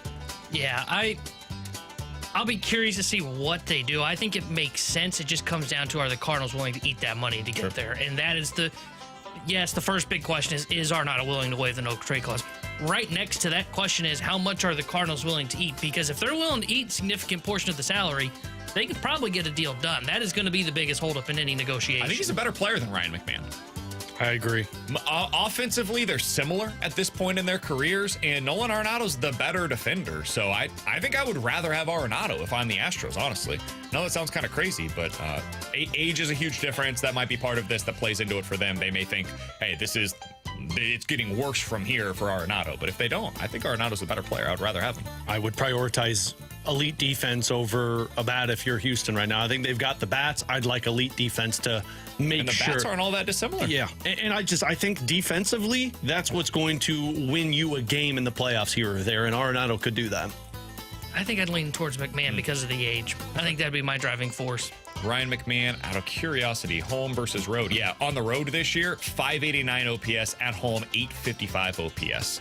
Now, we have seen this in the past. That doesn't immediately mean he's a bad hitter wherever else he goes. But it's just something that I like to keep my eye on with guys at Coors. All right, next thing up here as we go with our Major League Baseball trade deadline Roundup here on BK and Ferrario. It sure sounds like the D-backs are coming to grips with the fact that they're going to be a seller at this year's deadline. Now, why is that? They were going to be buyers after the Cardinals. Of MLB.com has reported that the Diamondbacks are indeed shopping Eugenio Suarez, Josh Naylor, Zach Gallen, and Merrill Kelly. John Heyman of MLB Network also is reporting that Arizona is, quote, nearly resigned to selling now, and that the D-backs will likely begin discussing trades with those players very soon. They got swept by the Astros. Oh. Yep, that's how it goes. I thought they were back. But they swept the Cardinals. They're going to be the team that What? is a clearinghouse for the rest of the league. Yeah. Like they've got the third baseman power hitter that people can go to. The Josh Naylor side of things, he's a big-time contact guy. Front-end pitcher. Multiple front-end starting pitchers. That's the team that can really take advantage of this market, more so than anybody else. Yeah, that's where if you're the Cardinals, you just got to prioritize the Ryan Helsley asset and the bullpen asset that you got, because everywhere else, they've got better pieces. Last thing here, Dustin May could get traded. That's according to Ken Rosenthal. One way that, according to Rosenthal, the Dodgers could end up making deals at this year's deadline is by including Dustin May, potential free agent this offseason, who could lose his spot in the rotation once Blake Snell comes off of the injured list. Dustin May would only have so much value, according to Ken Rosenthal. He has a 4.7 ERA on the season. His swing and miss stuff is not what it once was. The Dodgers have difficulties keeping pitchers healthy, and that might also, according to Ken Rosenthal, make them reluctant to move a starter who is second on the team right now in innings pitched. Here's my question to you, Alex. Dustin May, not a spring chicken at this point in time, to go back to the Joey Vitale conversation.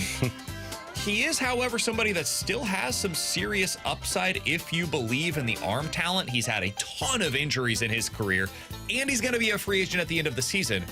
Would you consider taking a chance on him at this year's deadline if it means finding out what he could be the rest of the way and potentially re-signing him? Absolutely. Absolutely, I would. I think this is another one of those projects that we were talking about, and the perks with this one is all you get is a half a season to see if you can unlock something. If you can, great. You might be able to, or you will be able to re-sign that and then go another year to see if you can continue to unlock something. If not, then you just walk away from it at free agency. If he's exactly what he was in L.A. and you don't see any potential to go anywhere with it, yeah, you just let it walk with this one. I don't think it's going to cost you a whole lot to acquire him. This is another one that I would look at and I say, hey, if we figure it out, then you got to put a front end of the rotation starter with Dustin May. If you're going to trade like a Ryan Helsley, for example, to the Dodgers, he's somebody that I'd be willing to include in the return.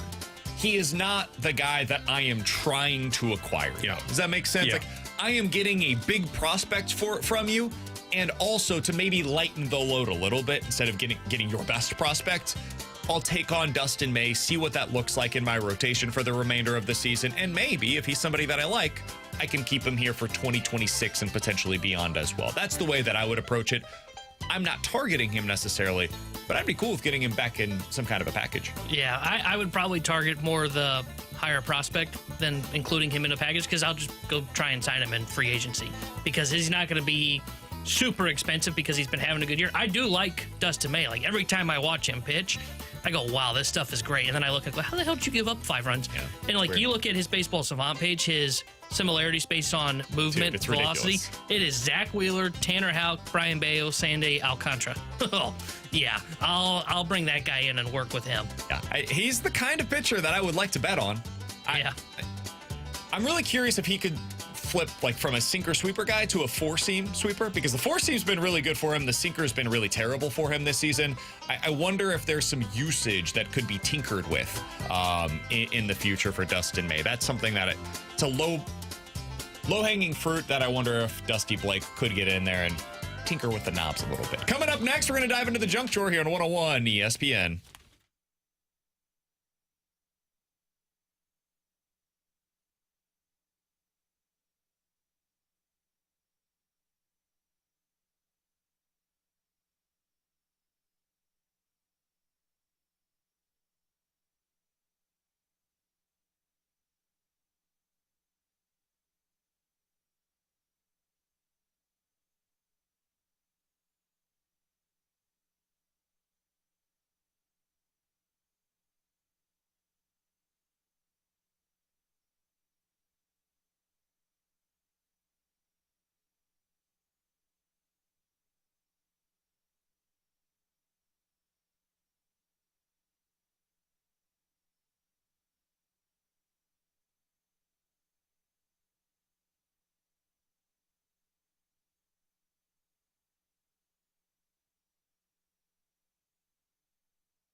It Up, the junk drawer with BK and Ferrario.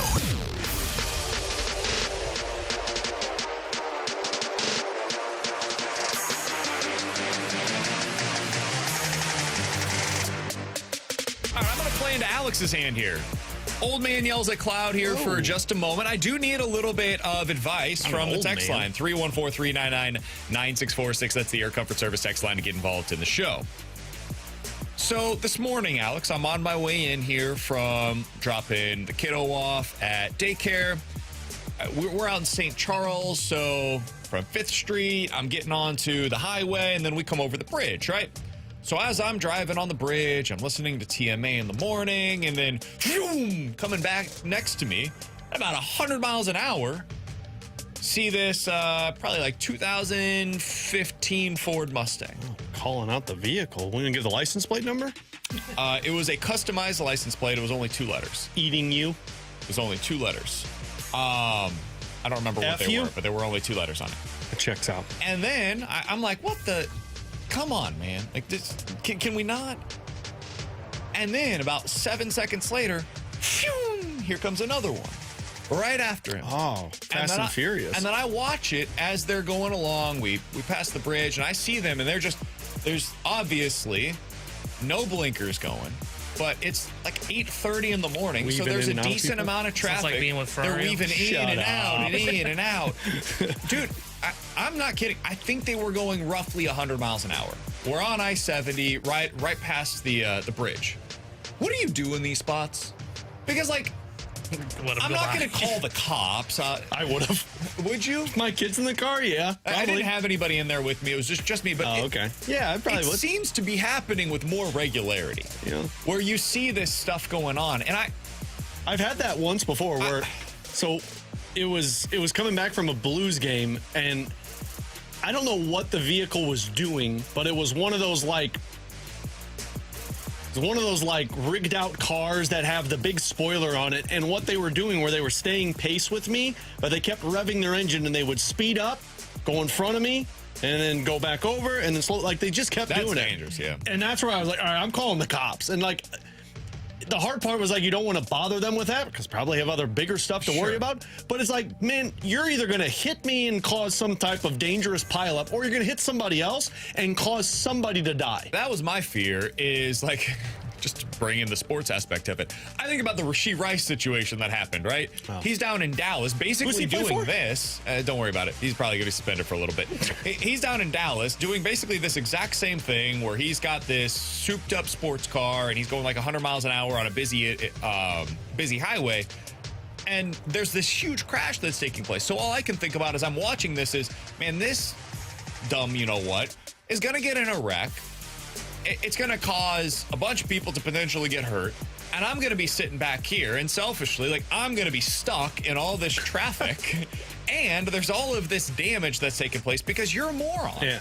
And you're being an idiot. I probably would have called and I would have just told him, like, look, I know you've got bigger things to deal with, but we've got 2 people out here that are acting like idiots, going in and out of people on the highway, doing at least 100 miles an hour. Just wanted to give you a heads up.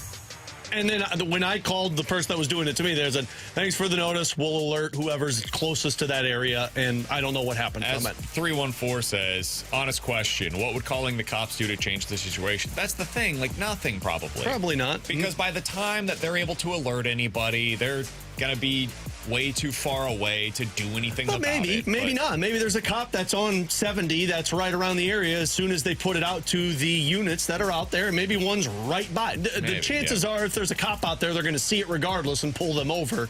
But I don't know, man. Like, that's the stuff that just... If you would have asked Ferrario that 10 years ago, I probably would have been like, drive away and not care. But now that I got kids, it's like, now I think of other people, and it's like, man, you're going to hurt somebody, and that's just, don't be an idiot. Darth on the YouTube chat says, live and let live. This is America. Don't stop whining, guys. I generally speaking do not care what you do. Like, you can go home and behind closed doors, like, as long as you are being you're not doing anything that hurts others, do whatever, dude. Whatever suits you. And this is something that can hurt others, and so it really bothered me. Live and let live. Stop whining until your family member's in one of the cars that one rear ends and then knocks them off the highway and they die. Like, that's where gets a little concerning. All right, coming up next, let's talk a little bit more about sports. Which Blues player has to break out in order for the team to be top 3 in the division this year? I've seen your text. You guys want to talk Blues. Not a whole lot going on with it, but we'll talk about this next year on 101 ESPN.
Alongside Alex and T-Bone on BK, Alex was watching NHL Network yesterday and saw one of his favorites, Mike Rupp, say, hey, the Blues, I think, are going to be a top 3 team in the Central Division next year. Rupper. They're my team in this division to keep an eye on. I think they're going to take that next step. And Alex immediately thought, all right, which Blues player has to break out in order for them to get to that spot in the division? So, Alex, I'll ask you the question that you presented to us. Who's that player? I think my player to do that is Pavel Buchnevich. Oh, interesting. I think you need a top line player-esque season from Pavel Buchnevich.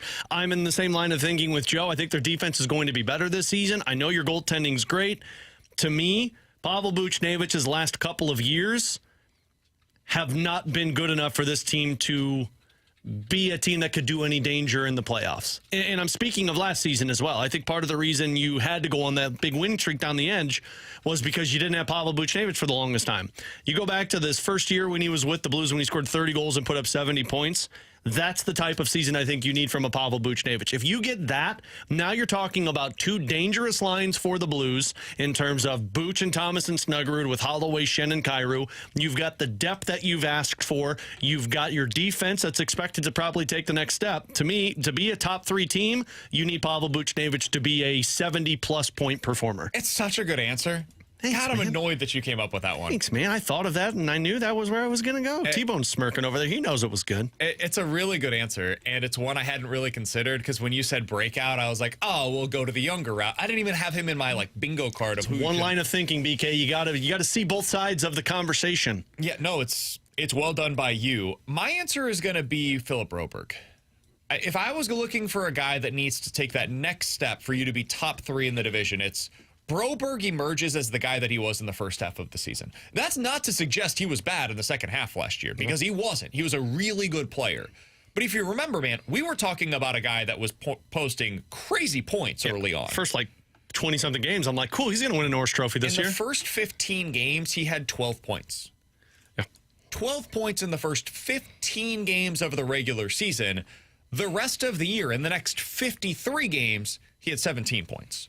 Again, not bad at all. Just not what he was early on. If he can become, a 40 to 50 point producer as a defenseman, you're talking about a guy that's 24 years old, posting those kinds of points on the left side, playing top 4 minutes. That's something real that you're building around, and that would require them to have more, whether it be him on the power play or him just getting more active, involved at 5-on-5.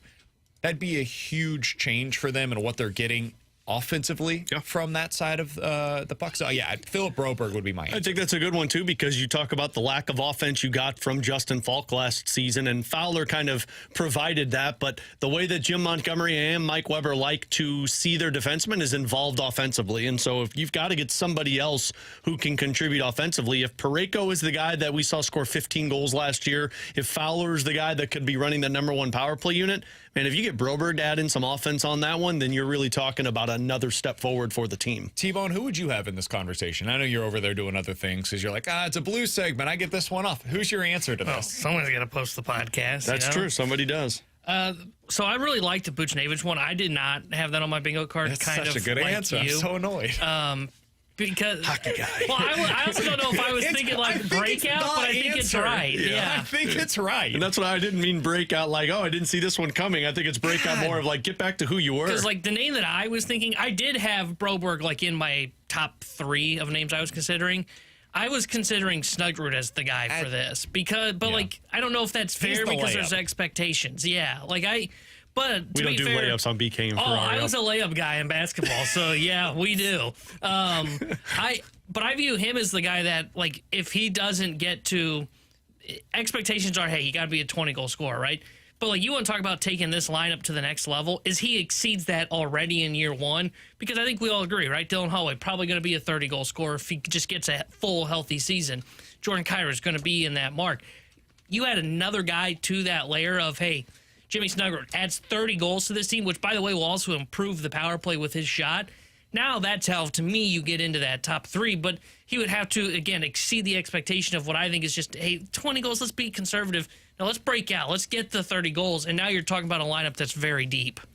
314-399-9646 is the Air Comfort Service text line to get involved in the show. Just real quick from the 314. Yo, did the fast lane kill Hulk Hogan? He was the answer to a question yesterday in the Gauntlet, and now he's dead today. I don't know if the fast lane killed him. Who wrote the question? Oh, good question. If it was random, which my guess is Hulk Hogan's random, I think that's typically Bradford. I think that's typically Bradford that does random. This is on Bradford. Wow. He's going to be here tomorrow, so we'll get answers. You guys better hold him accountable. Is he on with us tomorrow? Yeah. You guys better hold him We'll accountable. talk to him about it. We'll Killing chat. Hollywood Hogan. We've got Ask Us Anything tomorrow, so we'll probably go ahead and bring that up. Alex, in your opinion, who would have to take a step back for this to be possible? If Buch or Broberg or Snuggerud, whomever it ends up being, takes this step forward and the Blues end up with 100 points, who in the division is going to have to take a step back for that to be possible for them to finish top 3, like Mike Rupp suggested and like you think is possible? I think it's one of Winnipeg or Colorado, and if I were to pick one, it would be Colorado. Interesting. Over Winnipeg. Over just because of the goaltending. Because if I know one thing, it's Connor Hellebuck will be great in the regular season and terrible in the postseason. And the goaltending for Colorado, although they upgraded, I guess if you want to call it that, last year in the middle of the season, he's not a guy that I would expect to continue that. So, I think it's Colorado's got the better roster, Winnipeg's got the better goaltender, and I always value goaltending. But I think either of those teams realistically has a chance to take a step backwards, mostly because their teams do not have the depth that I think the Blues have this season. Meaning after you get past the second line on both of those teams, you're asking questions about what they really have. Coming up next, 314-399-9646 is the Air Comfort Service text line. It has been like a month since we have done, believe it or not, in the full-formed version of the segment here on the show. We will give that to you. I know many of you have been asking for it. Coming up next here on 101 ESPN.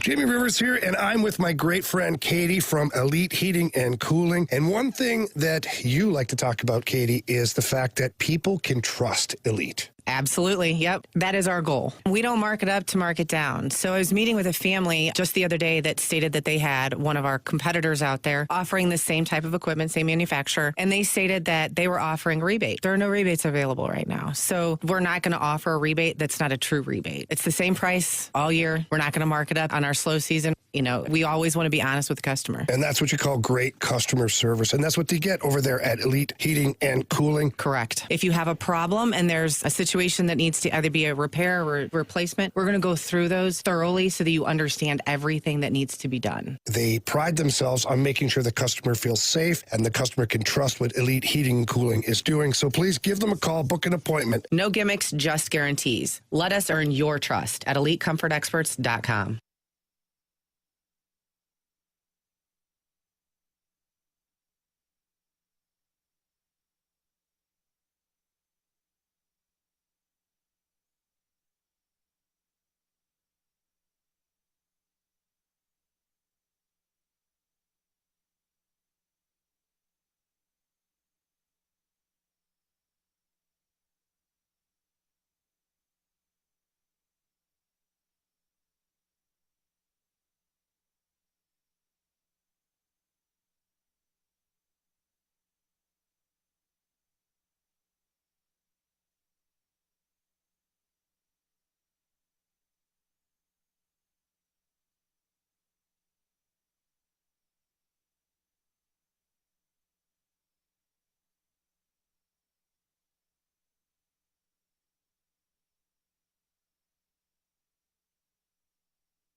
ESPN has your shot to score free tickets to see comedian Shane Gillis on Saturday, August 9th at Enterprise Center. Find all the ticket details and your chance to win free tickets for Shane Gillis at 101ESPN.com or on your 101 mobile app.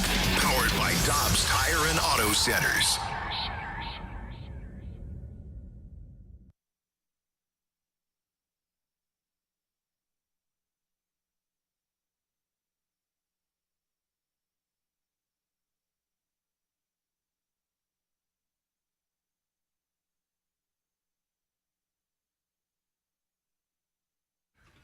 This is going to be brutal from Bird Boy over there. Bird Boy over there is going to sneeze in the middle of it.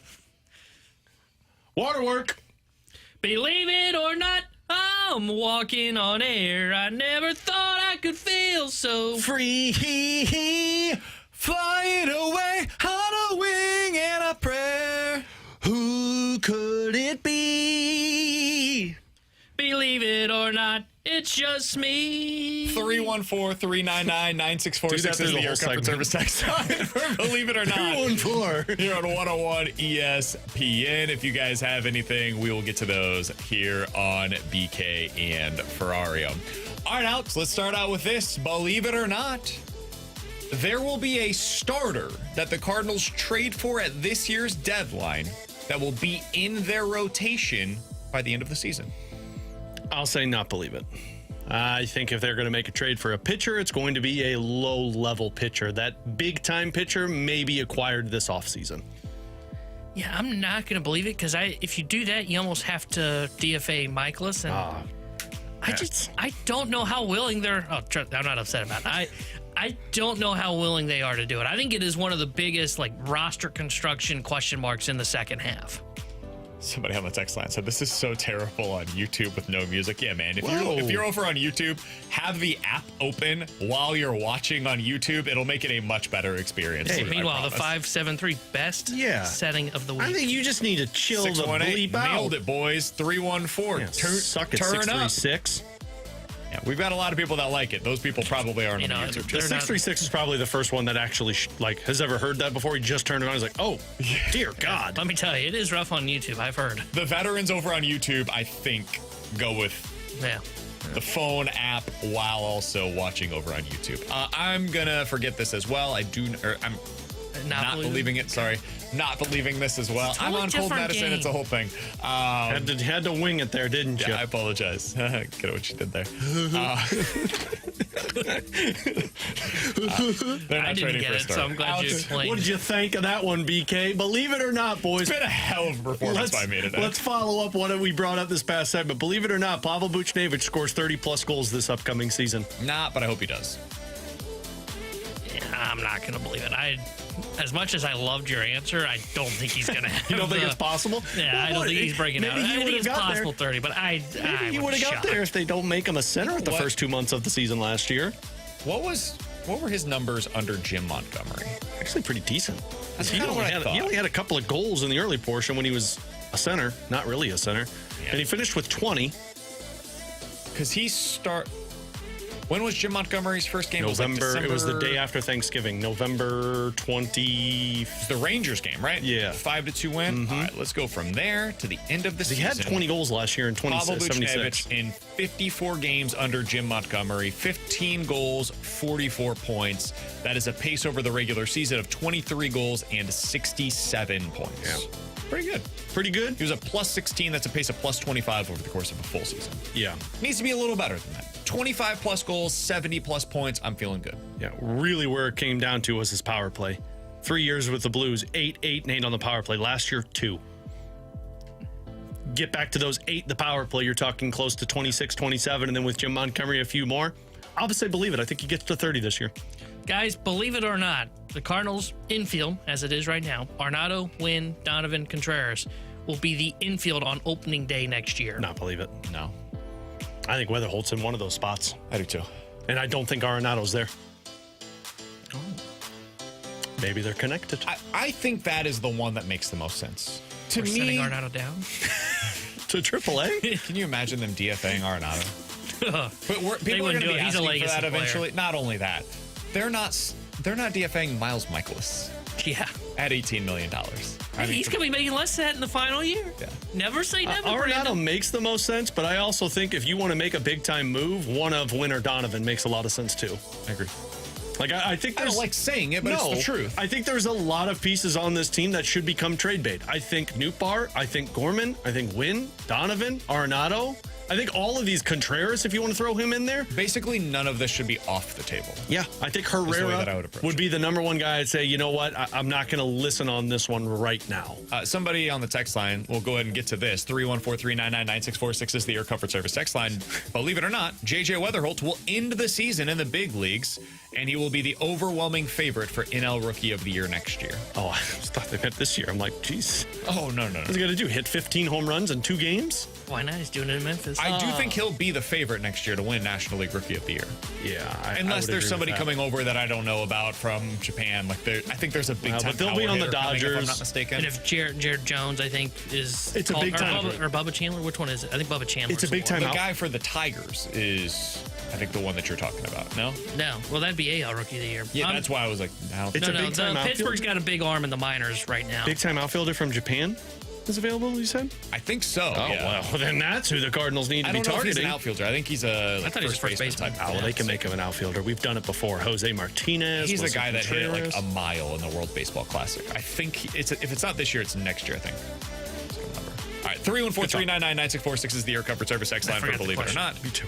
Believe it or not, JJ Wetherholt ends the season strong, is the National League Rookie of the Year favorite. I don't know if he finishes this season strong, but I think next year he'll be the NL Rookie of the Year favorite. All right, believe it or not, guys, there will be a surprise Blues prospect that cracks the opening night roster not named Dvorsky. I'll say believe it. No, I'll say not believe it. I don't think there's enough spots available. I think there's a couple of guys, if they wouldn't have went out there and got those the Bukestad upgrade because of the fourth line, I think there's a couple of guys that probably could have caught you off guard. But yeah, I think there's only one spot you're playing for, and it's that third line wing, and I think it's Dvorsky or nobody else. Yeah, Bubba Chandler's who you're thinking of. Yeah, okay. I can't remember if it's him or Jones. Jones is the one recovering from Tommy John. Bubba. I'll say knew not he was a believe it. baseball player by just Bubba. Should get a Bubba Gum sponsor. I will say not believe it. I don't think I agree with you, BK. I don't think there's enough spots for somebody to make the roster that surprises you. From the 636, believe it or not, the Cardinals will make a trade where they send multiple relievers to the same team. I'm going to say believe this. T-Bone brought it up earlier today that, hey, maybe they could trade like a John King. That's not somebody that anybody in our audience right now is going to be like, oh, no, they traded John King. I'd be hurt. But is that what they sound like when they say that? And yeah, they traded John King. If you are somebody that's genuinely concerned about trading John King, I feel like that's probably what you sound like. John King's been a really solid, fine reliever for the Cardinals, but he could also do that job elsewhere. Like, there are teams that need 3, 4, 5 relievers to help the back end of their pen. John King could be one of them.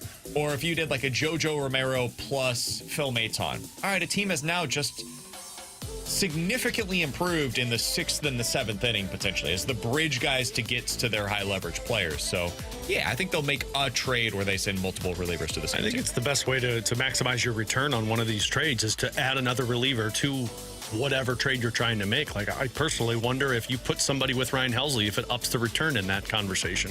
I'm not going to believe it. I think they're going to siphon them off in 3 separate trades because I don't think King's going anywhere. I don't think they're going to include JoJo in these talks. I think it is truly going to be Helsley, Maton, Matz, and all 3 will go to a different team. Because, by the way, multiple bullpen arms don't typically get packaged together. The Stratton with Quintana is almost a rarity. I think you see that more often with a starter plus reliever than a multiple reliever situation. Maybe I'm wrong on this. This is a feel thing. I can't prove this with any numbers. I feel like there are a lot of teams this year that really need bullpen help. Like contenders that need a lot of guys. The Dodgers need multiple arms, man, in their pen. The Phillies could use multiple arms in their pen right now. So the Cubs are another team that could potentially trade for multiple relievers. It feels that way to me, but I don't know if that's different than what it typically is. That could just be a prisoner of the moment take. So I don't know. But that's how I feel, and I can't help that. 314-399-9646. That's the Air Comfort. That's how he Service thinks. line for Believe It or Not. You guys give us a scenario. We will tell you if we are believing it or not here on 101 ESPN. Believe it or not, bringing back Kyle Gibson would have been an upgrade over Michaelis this season. Not believe it. Not believe it. I don't think Gibson or Lynn were an upgrade over. Yeah, I mean, I'm seeing what Gibson did in Baltimore. tells me no. I mean, it forced him to retire. We were done with both of those guys in the second half of Definitely. last season. So to act like they would have been better this season is just, I mean, it's crazy. Yeah, I'm going to agree with you guys. I do wonder on if they had signed Gibson in the offseason, the way T-Bone had talked about, if he had the full spring training to prepare, could he have been a better option for you than Fetty? And would it have made more sense to trade Fetty in the offseason, give Kyle Gibson that spot in your rotation? Everything else remains the same. You have just flipped out Fetty for a prospect, and Gibson gets that spot. I'm still not sure on that one. I don't know. I think it could have gone better than what you ended up with Eric Fetty, and maybe you would have gotten a decent return there. It's hard to say with any certainty, though. It's why yesterday I mentioned I think it was a 50-50 proposition in the offseason. It went bad for them. It could not have gone any worse. Obviously, they designated for assignment their prized trade deadline acquisition, and part of the selling point was we get him not only for the next 2 months, but also next year, and that became actually a bad thing for them. It's not ideal, but You got to June with Eric Fetty to where it was like, look, it's not pretty, but it's fine. From June until the end of the season, Kyle Gibson had a 5 ERA. Like, you were done with Kyle. People were wanting Kyle Gibson to be gone last year in the second half. So I think it would have been the exact same outcome. You'd been clamoring for the Cardinals to cut ties with them. Let's be honest, and I say this as somebody that likes Kyle Gibson a lot. I did a breaking news thing for when he went on the injured list a few years ago. I'm a big Kyle Gibson fan, both the pitcher and the person. Everybody was ready to be done with that. You know, and honestly, Major League Baseball told you how they felt about Gibson based on his contract, him not signing until as late as it was. The rest of the league told you where they were at with him. So I don't think there was a whole lot lost there. All right. With Alex and T-Bone on BK. Coming up next, speaking of pitching for the Cardinals, what are reasonable expectations for Michael McGreevy? I know we're all very excited about him right now because he's the one that hasn't failed yet at the big league level. What should we expect out of him, though? We'll talk about it next year on 101 ESPN.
Tanner Hendrickson here with a Sports Center update brought to you by Saliga Heating and Cooling. Cardinals fell to the Rockies yesterday as they dropped 2 of 3 in Colorado. They return home tonight where they start a 4-game set with the San Diego Padres. 6:45 will be first pitch. Yu Darvish will be on the mound for San Diego.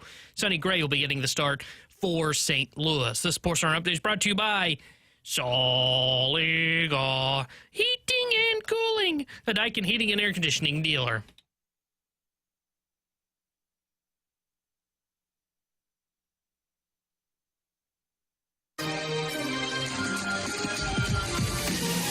Alex and T-Bone on BK. So, Alex, one of your favorite pitchers to reference this year on the show is Quinn Priester. The reason why is because he's been a very successful Major League starter this year for the Milwaukee Brewers. They traded for him in the offseason, or middle of the season, really. Early on, gave up that comp pick for him.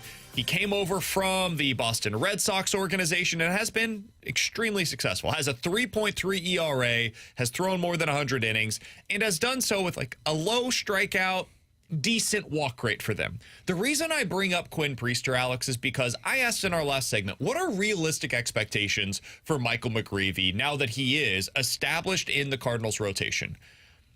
That 3.3 ERA, I don't think that's real for Quinn Priester. I don't think that would be something that you could realistically strive for with Michael McGreevy as well. But the other stuff that you get from Priester, where high ground ball rate, he is, relatively speaking, just solid across the board, gives you innings consistently, I think that's pretty much what you can expect out of Michael McGreevy this year for the Cardinals. Where are you guys at on your expectations for McGreevy the rest of the way? I mean, my expectations are back end of the rotation starter, but the expectations are also somebody who has the potential to maybe provide you a little bit more if he takes that Quinn. That's why I brought up Quinn Priester, because Priester, if you look at his comps on Baseball Savant, not Baseball Ant like I was on yesterday, Priester this season comps to McGreevy last season. And last season for Priester, I mean, we talked about it. He really wasn't that great, but Milwaukee said, hey, we can find a pitch that we can emphasize and make him a better pitcher. That's where I could see the upside of a Michael McGreevy, but I'm looking at it as, look, he's a pitch-to-contact guy. The difference is he's able to pick his spots in the zone and effectively, rather than what we've seen with Fetty and Michaelis, to where they just go right down the middle, and good, if you hit it, you're going to hit it far. But I think the expectations should be, this is a 4 or a 5 in your rotation, but it's somebody that can at least give you a chance to win every time he takes the mound. Yeah, I'm hoping, now I don't think he's this pitcher, but I'm hoping you see what Andre Pallante did last year when he got back up with the Cardinals as a starter after being sent down. Because Andre Pallante last year as a starter in 20 starts had a 3.56 ERA. Now, he did it. Basically, his pitching was basically the same thing you're seeing this year, where he was walking a ton of guys still. He just wasn't giving up the runs. The reason I say that he's not the same guy is I'm hoping McGreevy I think he is ultimately going to be a back-end arm. I hope it plays up a little bit, though, and you see that 3.5, 3.7 ERA, and he's able to do it in a way that feels more sustainable, right? Andre Pallante, you could always look at it and go, well, that walk problem looks like it could really bite him. Same with the thing where he couldn't get right-handers out, and he was able to fix it when he got back up here, and then he's reverted back to being the same guy. My hope is you see Michael McGreevy, you go, okay, this feels more sustainable, right? He's not walking guys. Sure, sometimes the BABIP's not going to be in his favor because he's not going to strike a ton of guys out. But because he's not walking guys, that's going to lift up his floor just a little bit. What do you guys think is the upside here? A 3? Like, probably a guy that's going to give you somewhere between a mid-3s, low-4s ERA, but is going to give you 25 starts in a season, 150-plus innings? I think he can be not the ERA, but because I think 3.5, 3.7, mid-3 is what I would say. I think he can be an innings eater, though. You think so? I think he can do what Michaelis was able to do early on in his career and eat innings. Can I give you a name? I'm genuinely curious how you feel about this, because, T-Bone, you brought him up as a trade candidate. Can he be for you what Merrill Kelly has been for the Diamondbacks? Kelly does not have a ton of swing and miss in his game. He is like a pitchability starter, consistently is a big-time innings eater, to T-Bone's point there. 160 to 180 innings almost every single season other than the COVID year. Has a below-average strikeout rate, does not walk anybody, just Like his game is, relatively speaking, similar to what we expect from McGreevy. I'm not saying that Michael McGreevy is going to be Merrill Kelly, but in like a best case scenario, is that what we're hoping is like the ultimate upside for McGreevy? Is something resembling what Merrill Kelly has been in his career? Probably, and I think the biggest thing with Merrill Kelly was how he performed in the playoffs for Arizona, correct? If I'm Just not, the one time, but yeah. But I felt like that's where it went from Merrill Kelly to Merrill Kelly. And that's maybe what the hope is for a guy like that has one of those moments, but overall is just effective for you because he's there. Somebody brought this name up on the text line, and it's going back a bit, but Jake Westbrook. Which Jake Westbrook, I mean... Different time, man. Totally different time. But to compare. I mean, that's kind of what he was, though. I mean, he was a guy that gave you innings. He didn't strike anybody out, but he was around a low 4 ERA and pitched 10-plus seasons in the major leagues. Yeah. That's what it feels like. Michael McGreevy is that guy that you just always look at the end of the season and be like, oh, wow, he was okay for the Cardinals this year. But it's not anything. A chance. Yeah, it's not going to anything that's going to pop off the page for you in the middle of the season. It's at the end of the season where it's like, hey, he went out there every fifth day, he gave you a chance, and he was pretty good for you. Yeah, I think maybe he could be Merrill Kelly. I still think Kelly's a little too high I think for it Michael probably McGreevy. is, but... Because I think his stuff is a little bit better, right? I mean, you mentioned strikeout. His strikeout stuff is slightly better than Michael McGreevy's because Michael McGreevy right now like 7 strikeouts per 9. That feels about right. Kelly's typically 8 to 9 strikeouts per 9. So I think maybe he could get there, but I even think that one's still a little too high because I would consider Kelly like a legitimate number 2 starter. I agree. I don't know if that's in the range of outcomes for McGreevy. He might have a couple years where he does it. I think odds are he's going to end up being more of a mid-rotation guy. I think that's probably right. I think he's like a little below that tier, a little below where Jordan Montgomery was, a little below where Merrill Kelly is, a little below, honestly, where a guy like Michaelis was in his prime, like that 2018 to 2020 range when he was really pitching well, or 22 when he was pitching at an exceptionally high level as well. And he's kind of like that 3-4 starter is what you're hoping for. And if he becomes a number 5, worst case scenario, you're getting a lot of innings out of him. I will be really curious to see what all this means for Andre Pallante and his future in the Cardinals rotation. He didn't have a good game last night. He's had a rough go of it recently. I found it, I think, important that both Pallante and Ollie Marmol said after the game yesterday, like, hey, none of this is about the innings. This is not about him reaching an innings limit or anything like that, or him reaching a new career high. This is just, he's got to work through some stuff. He's got to find a way to get more chase. And I think it was Ollie that said after the game yesterday where he's at his best when both the curveball and the slider are landing. And recently he's only had one or the other that's landing for him. He's got to find a way to be able to use both of his breaking balls. His fastball, his sinker specifically, is not working the way that it did last year for him as well. It's going to take some time, but this is a really important 2-month stretch for Andre Pallante because I don't think right now he's guaranteed to be in the Cardinals rotation this time next year. Hell, on opening day of next year, he's got to earn that. McGreevy's one of the guys that's coming for that spot. They've got other guys down in the minor league level right now that are trying to chase him down as well.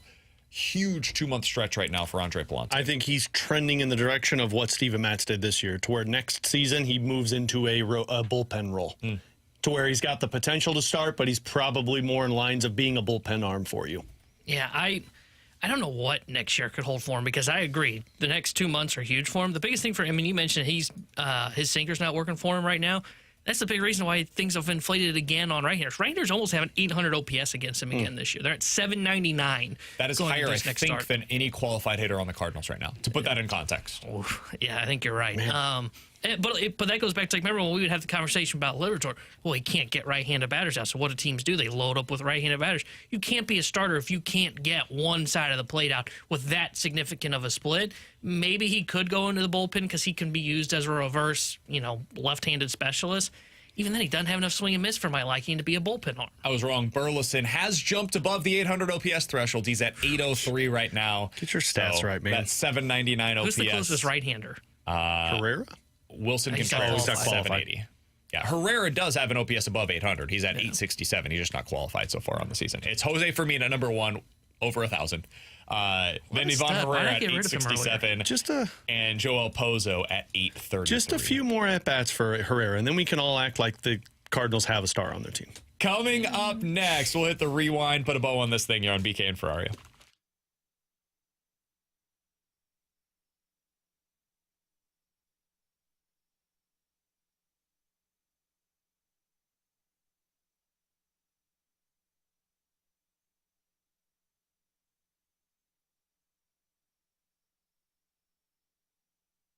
Hey, it's me again, Dr. Pryor. I've missed you, so I spent more money on advertising because I couldn't help but notice that you still haven't made an appointment with me at 100 West Dental. It's quite simple, really. Just type www.100westdental.com into a web browser and schedule a consultation with me, Dr. Pryor. That's 100 West Dental. Or call me. Please call me at 636-585-0100. I can't wait to see you.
Hey, it's BK for my friends over at Victory Men's Health. They want to help you unlock your inner champion. The place to do so is with my friends at Victory Men's Health. Check them out today. You can go online at victorymenshealth.com, and when you get there, you'll learn about all of the things that they have to offer, whether that's erectile dysfunction issues that you're dealing with, weight loss goals that you're trying to meet, or maybe it's that low testosterone, the symptoms that are hitting you.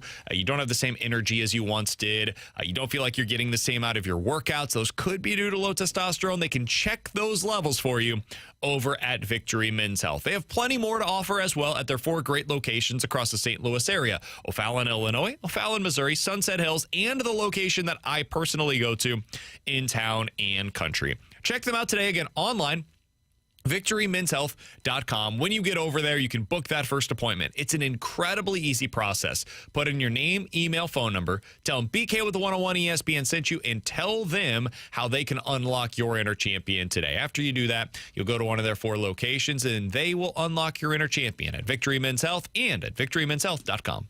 Hey, baseball fans, step up to the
I just want to ask you guys a question that I saw from Kyle Reese on Twitter. Did the Cardinals get their value, or what he was worth, in regards to what they paid for Miles Mikolas in his entire St. Louis Cardinals contract? So you're going back to when he first got to St. Louis all the way through where we are today. Alex, how would you answer that? Do you think the Cardinals have gotten what they paid for in Miles Michaelis? Yeah, I think so. I think they got what they paid for. I mean, $135 million over the last 8 years. Which you said it comes out to about $16 million a year. On average. It's probably about what you're paying for a number 4 or a number 5. And I think that's what he's been, with the upside of a couple of really good seasons, the downside of a couple of really bad seasons, overall an average time in St. Louis. So, yeah, I'd say it was worth the money. 2 years in which he was an all-star and was a deserving all-star in both seasons. Like, you can't take that away from him. In 2018, 2.8 ERA. 2022 was awesome, had a 3.2 ERA, went toe-to-toe. I remember that game with the Rays. That was the near no-hitter. Had another game where down the stretch that he was going like toe-to-toe, I think not even a game, like a 4 straight stretch where he was going up against aces and was matching them every time.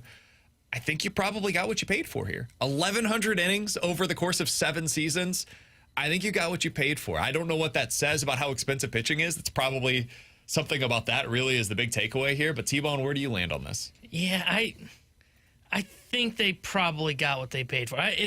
It's so tough because the back end of it has been such a disaster, to put it frankly. Oh, yeah. And that was one that was avoidable, right? Like the most recent contract extension did not have to be done, and they still did it while baseball was clearly in the swing and miss era. But I think overall, I would say I would lean towards yes, they probably got their money's worth out of this deal. 314-399-9646 is the Air Comfort Service text line from the 636, except he was signed to be a 2 or a 3. Not good. Correct. On the most recent deal, that is absolutely right. This most recent contract could not have gone any worse for the Cardinals. And as T-Bone said, it was not necessary. You did not have to do that at the time that it was signed. But you also have to include the early portion of the contracts in on this as well. It's kind of the Matt Carpenter contract, right? The extra extension that they had for Carp, disaster, should not have been signed. But the early contracts were so good, and he was worth so much more than what they were paying him, that Carpenter is very similar. He's definitely worth more ultimately than what they paid for over the life of the contract. All right, I just wanted to get that out there. I was curious how you guys feel about that. It's also a reminder, like the Cardinals go on these short spans where they like the flexibility and everything. They ended up spending 8 years and almost $140 million on Miles Michaelis. Think about what that gets you if you go to the market. I digress. All right, Alex, Cardinals yesterday get beat by the Rockies once again. Bad day by Andre Pallante. My bigger takeaway, though, was the offense. Man, scoring 0 runs? 0? In Colorado? What's worse, getting shut out by Colorado and losing the series in Colorado, or not getting a run against the Pirates in 3 games? Because both have happened to the Cardinals in a matter of Not getting a 2 run months? against the Pirates. Think That's so? worse. Not a single run in a 3-game series. That's hard to do, But at least man. they've got Skeens and Mitch Keller and some good pitchers. Yeah, I would vote Rockies. And the Rockies, when you lost a series in Colorado and you scored, a total of 10 runs? Yeah. And it's mile high. And 6 they of them are came in on 1 game. pace to be literally the worst team in baseball Only history. 3 teams have Skeens and lost. Keller pitched a total of 12 innings in that series. Yeah, they still got good pitching in the bullpen, too. Yeah, no. That was worse. That was more embarrassing. A 3-game series where you score 0 runs. That's embarrassing. I'm sorry. I'm going Rocky. And your season was like... You can't tone me Look, to a different man, answer. tomato, both are embarrassing. It was bad. What's worse, that or was it last year when they lost the series against the White Sox? Yeah, the White Sox was worse. The White Sox was worse. And then remember 23? I remember I was in the hospital. It was July because Luca was... They put you in the hospital? No. We were having our first child with Luca, and the Cardinals lost that series. I think they lost the series, if I'm not mistaken. BK put a pull out while Kara was pushing the baby out. No, they lost the game against the White Sox. It was just the one game. That was the one that went into extras. They threw the ball away. I do also... First base. I think the Pirates one might look worse because of where it happened. Like, at that point, you were just had profiling that series against the Guardians. You were profiling as a playoff team where it was like, hey, we're still in this. We just beat up on Cleveland in 3 straight games. And then you can't score a run against the Pirates. Whereas the Rockies, I think we knew after the Diamondback series, how John Mozeliak knew after the Diamondback series, this wasn't a playoff team. The Rockies one actually just kind of took the glasses off of Clark Kent and found out it was Superman. Yeah. Only it was the bad Superman. Maybe they put the glasses on Superman. It's like, oh, you're Clark Kent. That was more average. I respect the attempt at the metaphor with Superman being in theaters right now, being a big story. Oh, yeah, that's what I was going off of. So, not quite. The offense, to me, it's so frustrating. It's so frustrating to watch right now. If you want a glimmer of hope, it's Jordan Walker. He's been better lately. Oh, God. I did a dig underneath the hood. Saw you put launch angle out on the Twitter sphere.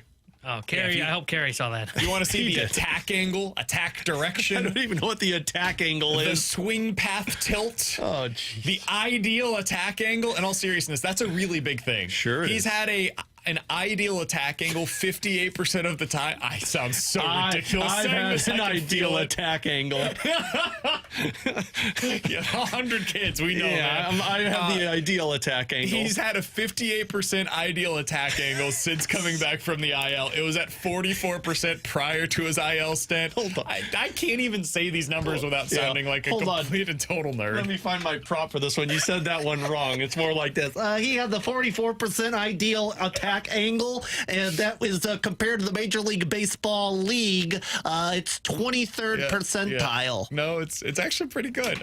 He's been better with that lately. Knight to F4, checkmate. Yeah. To get rid of all of the nerdy numbers, he's not whiffing at the slider as much. That's it. That's the biggest change. And he's not hitting the hell even out of the ball. offering at. Well, he was always hitting the crap out of the baseball. Now he's just not swinging and missing as much. So I'd say that's a progress in my opinion. Yeah. So hopefully, hopefully, swinging at the pitch you always swing at. I don't know how much of this is like, hey, the breaking ball doesn't break quite as much in Colorado, so maybe that's playing into this, so we can actually see it. I don't know, but whatever the case, it's been relatively speaking encouraging, and I hope it is something that they can build on. Because boy, did it look like a lost cause there for a while. I'm just excited for Schilt versus the Cardinals tonight. Yeah, be exciting. You guys think the Cardinals win? No. T-Bone, you're going to the game? Yeah. Enjoy it. Sonny Gray, heat advisory. You Darvish. Hey, the heat advisory innings. ends at 7 o'clock, I think, tonight. How many innings will you get out of Sonny Gray tonight? 5. I think 5 1/3. 4 2/3. 5 1/3. You Darvish has not been all that great since coming back. I think the Cardinals win tonight. This will be the game that they win in this series. The game. The game. This will be it. With Alex and T-Bone, I'm BK. Alex is out tomorrow. T-Bone will be in with me, though. And if you want to check us out on the Redbird Report, we'll have that for you ready to go later on this afternoon. Don't you bring up those attack angle things. We'll talk to you guys tomorrow at Nerd 11 a.m. fest. The Fast Lane is next year on 101 ESPN.